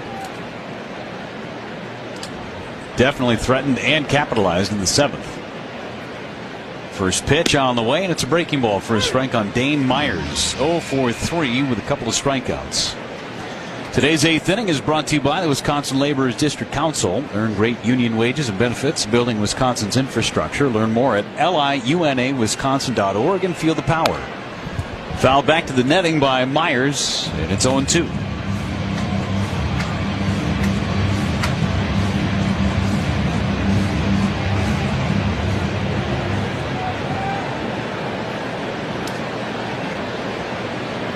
Back on 0-2. It's called for strike 3, right at the top of the zone. And Myers strikes out looking. Ortho ASAP strikeout from Grant Anderson. 1 away and back to the top of the Marlins and Xavier Edwards. A single in 4 tries. And the other outs, strikeouts for Xavier Edwards.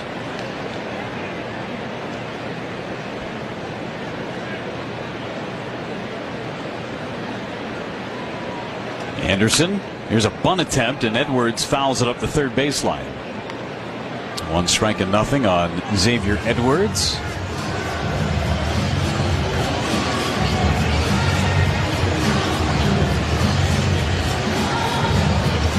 Bullpen is moving. Tyler Phillips, a right-hander for the Marlins, is playing catch, as well as Enriquez, Ronnie Enriquez. 0-1 is a strike on the outside corner. 0-2 on Xavier Edwards.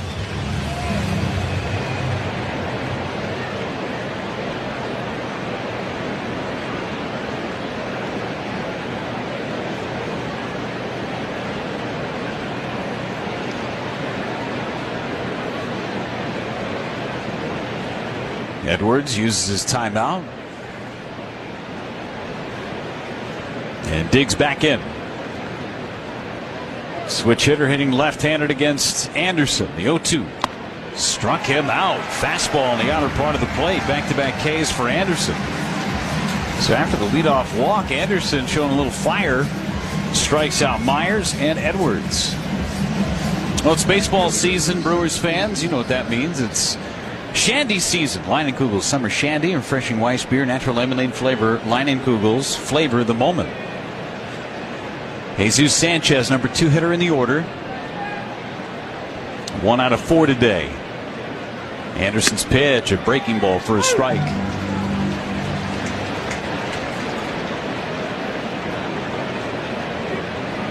Nearly 42,000 in the ballpark today. Brewers are hoping for a comeback. They're down by 4 with 6 outs to play with against a very good Marlins bullpen. 0-1. Sanchez fouled it back. A hellacious cut at that fastball.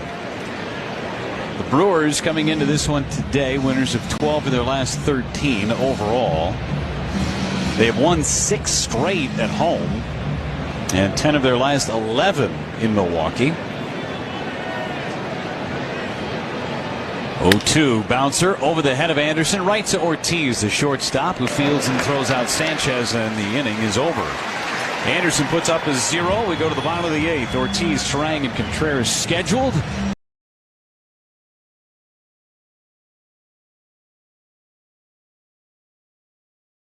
It's 5-1 Miami on the Brewers Radio Network, presented by Marlins.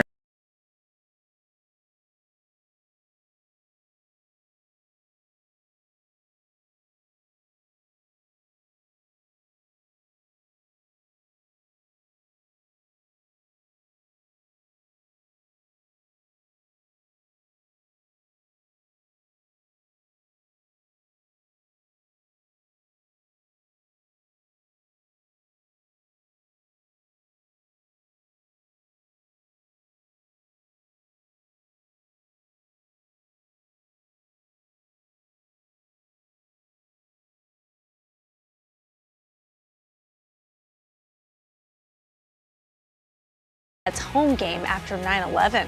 Hear moments like this and more on the MLB app and MLB.com. Great moments in baseball have been broadcast on the radio since 1921. Smith corks one into right down the line. It may go. Go crazy, folks. Go crazy. It's a home run, and the Cardinals have won the game by the score of 3-2 on a home run by the Wizard. Go crazy. Catch the next unforgettable call on the MLB app and MLB.com.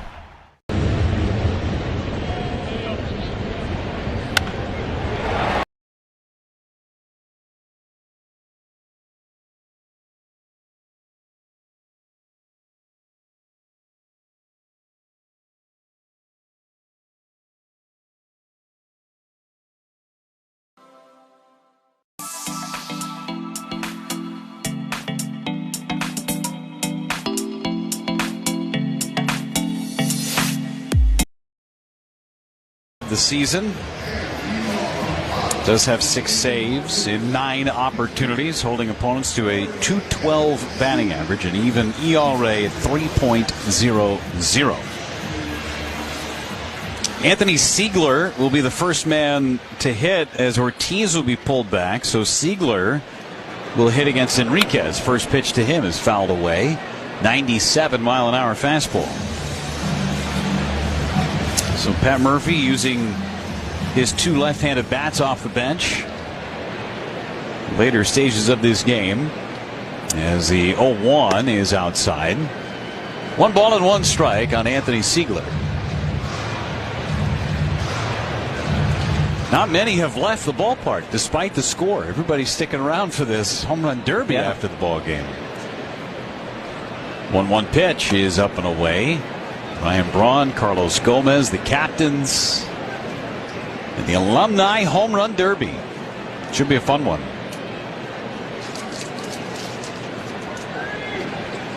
Two-one pitch, swing and a miss. Took some off of the.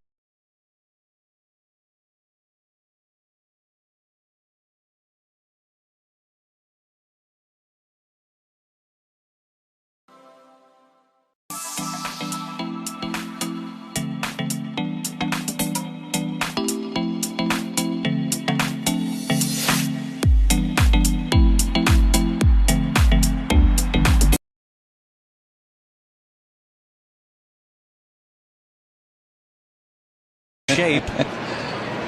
Keon Broxton looks like he just got off the field. He looks the exact same as when he was a Brewer.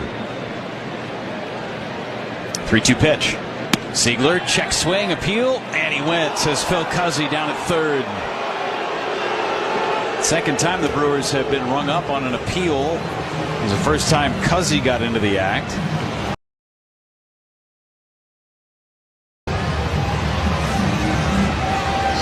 Pat Murphy asking whether or not it was a strike or if it was on the check swing. It definitely was not a strike. But I think Siegler did go around. Got that play right. Here's Bryce Terang. And the first one is low for ball one. I believe we have a new catcher for the Marlins. Nick Fortes is in the game and catching for Hicks. Terang out to left. Sends Stowers back a couple of steps. He'll make the catch in front of the warning track for out number 2. Starting to run out of bounds as Tobias Myers is getting loose in the Brewers' pen. Myers threw 2 innings 2 days ago. Tobias is getting ready to face the middle of the Marlins order. 4-run 7th inning. That's the difference in this contest. 5-1 Marlins. First one to Contreras is line foul. Having seen all the participants today, I still feel like Ryan Braun can roll out of bed and hit 280. I would not put anything past Ryan Braun ever. 0-1 to William is up and in. I would also say that he wants to win. Yes, he does. It's not just for fun. I mean, he's going to have fun, but there's a purpose to this for him. 1-1 pitch, swing and a miss. I think Prince Fielder is going to put on a really good show too. He looks like he's ready to swing it. Healthy, neck's in good shape. His son Jaden looks just like him, is in the Brewers facility in Arizona. There's a ground ball hit to third. Up with it is Pauly, and he throws out Contreras for the final out of the 8th inning. We'll go to the 9th. 5-1 Miami on the Brewers Radio Network, presented by American Family Insurance. When you choose Blue Moon, everything becomes brighter. Every sip of our Belgian-style wheat ale is crafted with Valencia orange peel and coriander.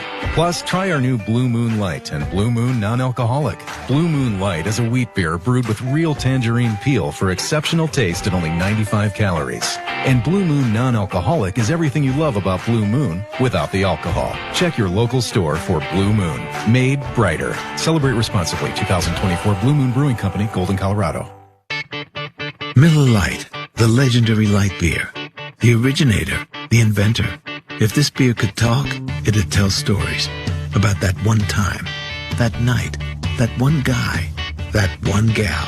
Writing a story and 50 million friends wide, because legendary stories start with a light.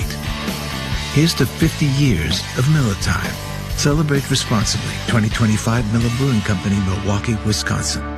Save big on everything for your next project when you shop at Menards. Get the long-lasting power you need with Energizer. Menards has the largest in-stock selection of Energizer batteries. They provide solid power for flashlights, remotes, and so much more. Right now, save big on Energizer batteries. Plus, check out our weekly flyer on Menards.com for more great deals happening this week. Save big money at Menards. The best sounds you can get. It's back, track, bye, baseball. All season long, this is the Brewers Radio Network.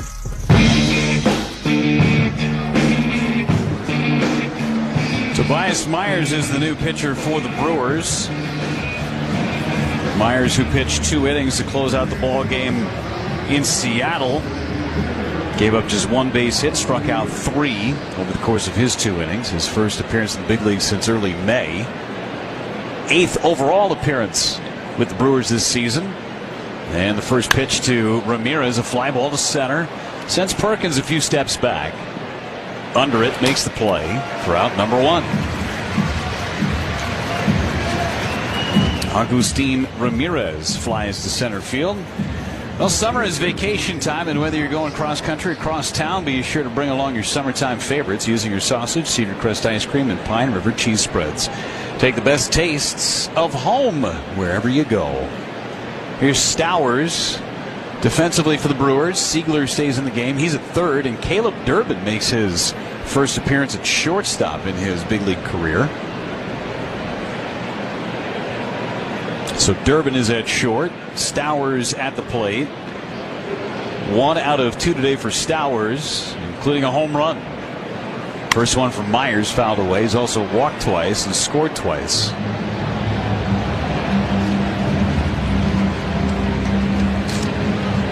The bullpen is moving with Calvin Fauché for the Marlins. The 4-run lead in the 9th.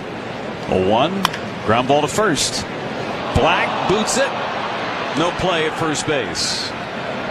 Tyler Black thought he had it. Pretty routine play. And Myers was over to cover the bag, but Tyler Black could not convert on the play. So it's an E3.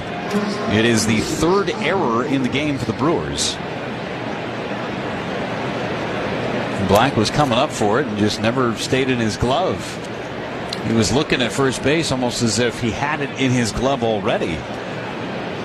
Didn't stay in there. Trickled all the way over to Bryce Terang. So an E3, and Otto Lopez hits. He's 3 for 4. Takes a strike with 3 doubles. The big one, the 2-run double in the 7th inning. An extra run scored on the play on the air by Perkins in center. 0-1 to Lopez. Line down the right field line. Foul. Quick 0-2 on Otto Lopez.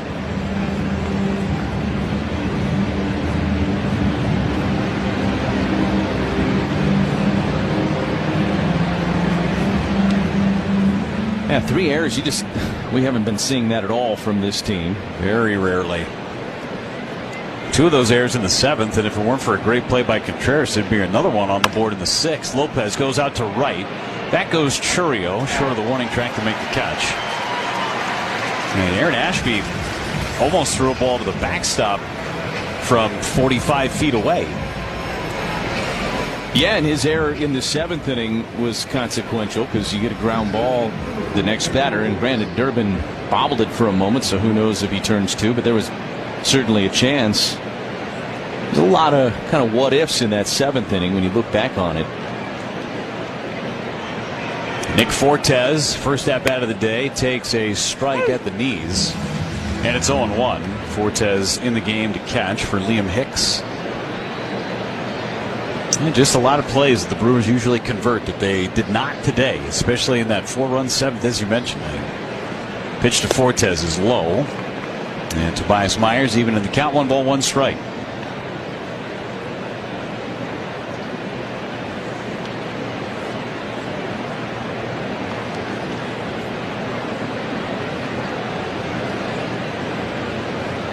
Right-handed hitting Fortes. The pitch popped up, first base side, drifting into foul territory. Black is over, and he's out of room. It's off the net, and then bounces right to him. 1 ball and 2 strikes on Fortes. The Brewers in the 9th will have Yelich, Churio, and Collins scheduled. And they have Fauché and Gibson loosening in their bullpen. Cade Gibson, a left-hander, Fauché, the right-hander. 1-2 to Fortes.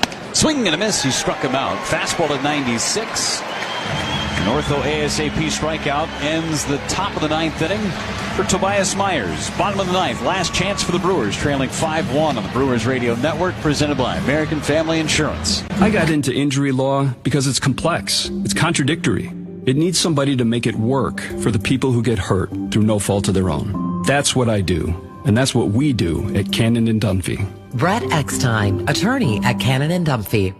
Thinking about buying or building a new home? Start with a mortgage pre-approval from Great Midwest Bank and experience a state of tranquility. At Great Midwest Bank, we offer fast approvals and flexible options with experienced loan officers who understand the local market, because they live here too. Whether you're breaking ground for new construction or buying that dream home just around the corner, we'll guide you every step of the way. Bank with confidence and start your journey at GreatMidwestBank.com. Great Midwest Bank, your simply local equal housing lender.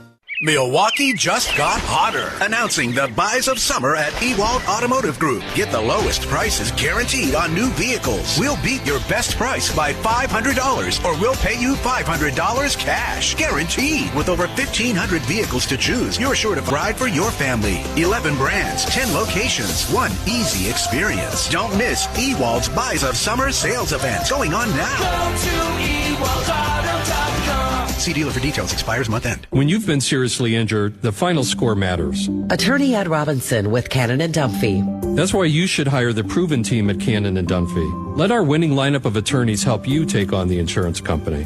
To learn more about our results, visit our website. We're about beer, brats, and baseball. What a combo. On the home of the Brewers. 620 WTMJ. Last chance for the Brewers as they hit in the bottom of the ninth inning. They'll get right-hander Calvin Fauché, 9 out of 14 in save opportunities. 5-1 Marlins. Took the lead in the seventh with 4 runs. Pitch home is down and in. 1 ball, 1 strike on Yelich. Trying to give this crowd of nearly 42,000 something to get excited about. The 1-1 is in tight. 2 balls and a strike. That was a cutter at 95.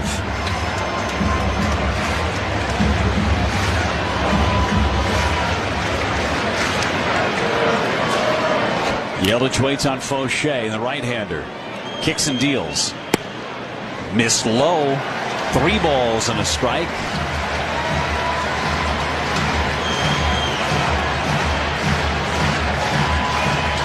That'll be right where Yelich wants it. 3-1. Fauché throws to the plate, and it's inside. Ball 4. The streak lives on. It's a leadoff walk. 30 straight games on base for Christian Yelich. And most importantly, he gets on base. You got to have base runners. Here's Jackson Chourio, homered back in the 4th to extend his hitting streak to 18 games. Nearly hit one out of the ballpark in the 7th. Was caught at the wall by Jesus Sanchez in right. Fauché, leadoff walk, pitch to Chourio, down and away. 1 ball, no strikes. Chourio's our cleanup hitter, by the way. Clean up any home damage with Loyal Family, located in Muskego, serving southeastern Wisconsin and across the state. Don't let the out-of-towners handle it. Call locally owned Loyal Family Renovations for a free inspection today. There's a fly ball to right, but foul, and it's 1-1. Hoping to clean up on Yelich over there at first base. Save that for the biggest moment late. Well, I was going to do it in his second at bat, but you were on the call, and then also in the 7th, also on the call. 1-1. Grounded foul off of his front foot. Hey, you hear the term, your job is to get to first. It really becomes that when you're down 4 in the 9th, right? And that Yelich walk is as good as anything. Just try to accumulate base runners here. And every base runner you get puts a little bit more pressure on Fauché, too. The bullpen is quiet for Miami. 1-2 to Chourio. Liner to center. Myers broke in, and he'll make the catch head high. Hit it right on the screws. But Jackson Chourio lines to center field for out number 1, and it brings up Isaac Collins.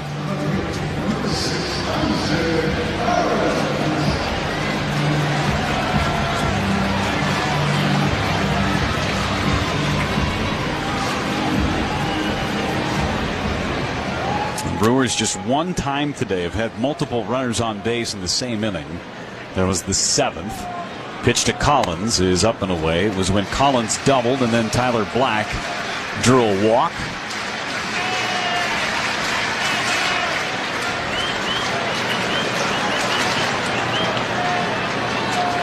One and 0 on Collins. The pitch is high and maybe slightly outside. 1 ball and 1 strike.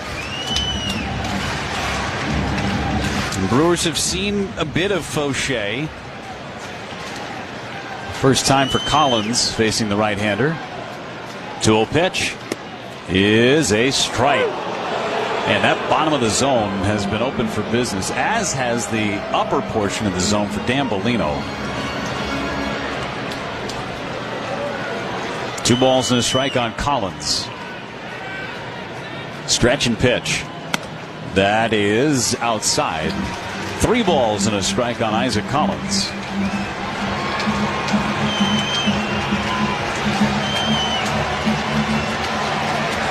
Gotta have base runners. It's 3-1. Here it is. Grounded foul, first base side. Pretty good pitch with a cutter down and in. Collins fouled it away.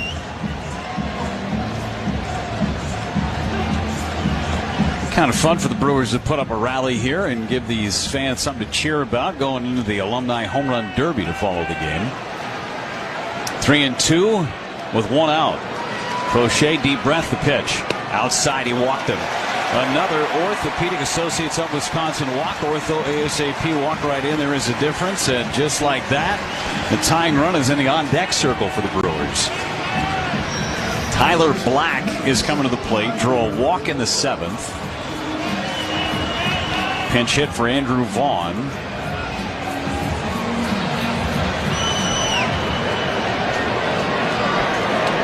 Black waits the pitch. Outside, ball 1. You want a guy to reach base by being patient. Black's your guy.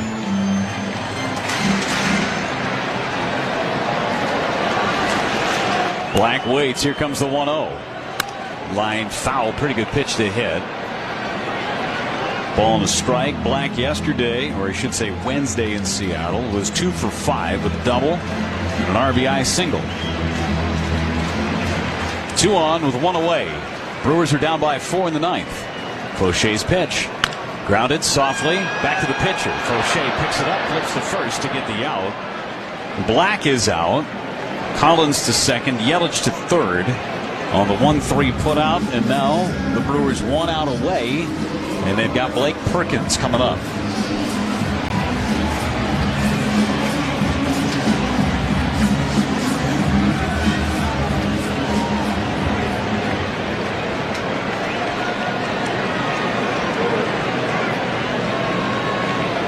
Two away for Perkins. Here's the pitch.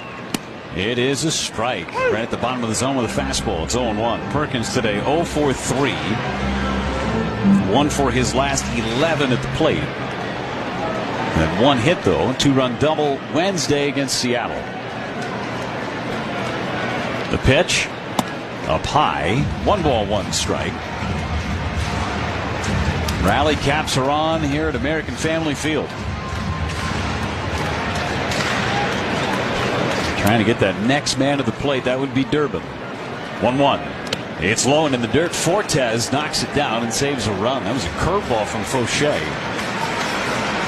Perkins has faced Faucher. He's 1 for 1 with a single.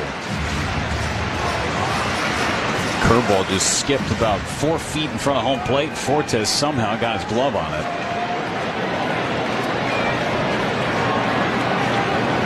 2-1 to Perkins. It's a strike on the corner. 2-2. Brewers are down to their final strike. 5-1 Miami, bottom half of inning number 9. 2 of the hottest teams in the league for the last month going toe-to-toe. 2-2 pitch. Very high. 3 balls and 2 strikes on Blake Perkins.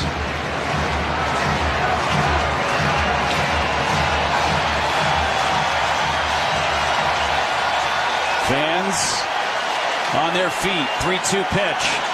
Popped up, foul and out of play. We'll do it again.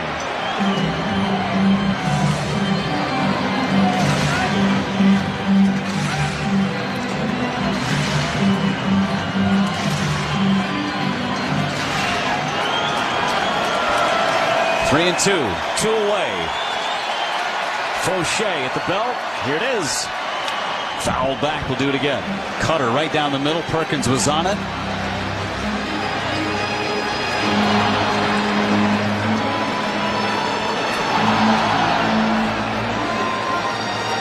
Three balls, 2 strikes, and 2 outs. 25 pitches in the inning for Faucher. Perkins chokes up. Here comes the 3-2 again. Called strike 3 on the outside corner, and the Marlins win it by a final of 5-1. The Brewers had a shot. The on-deck hitter representing the tying run, but instead the Marlins finish off a 5-1 victory. We'll be back, give you all the totals in just a moment on the Brewers Radio Network. Life's better with American Family Insurance because we know it's not just a car, it also drives your children's dreams. So whether you're going to soccer practice, robotics club, or opening night in the school play, we help protect those dreams. Save up to 23% when you bundle auto and home. American Family Insurance. Get a quote and find an agent at amfam.com. Products not available in every state. Visit amfam.com to learn how discounts may apply to you. American Family Mutual Insurance Company, SI, and its operating company, 6000 American Parkway, Madison, Wisconsin.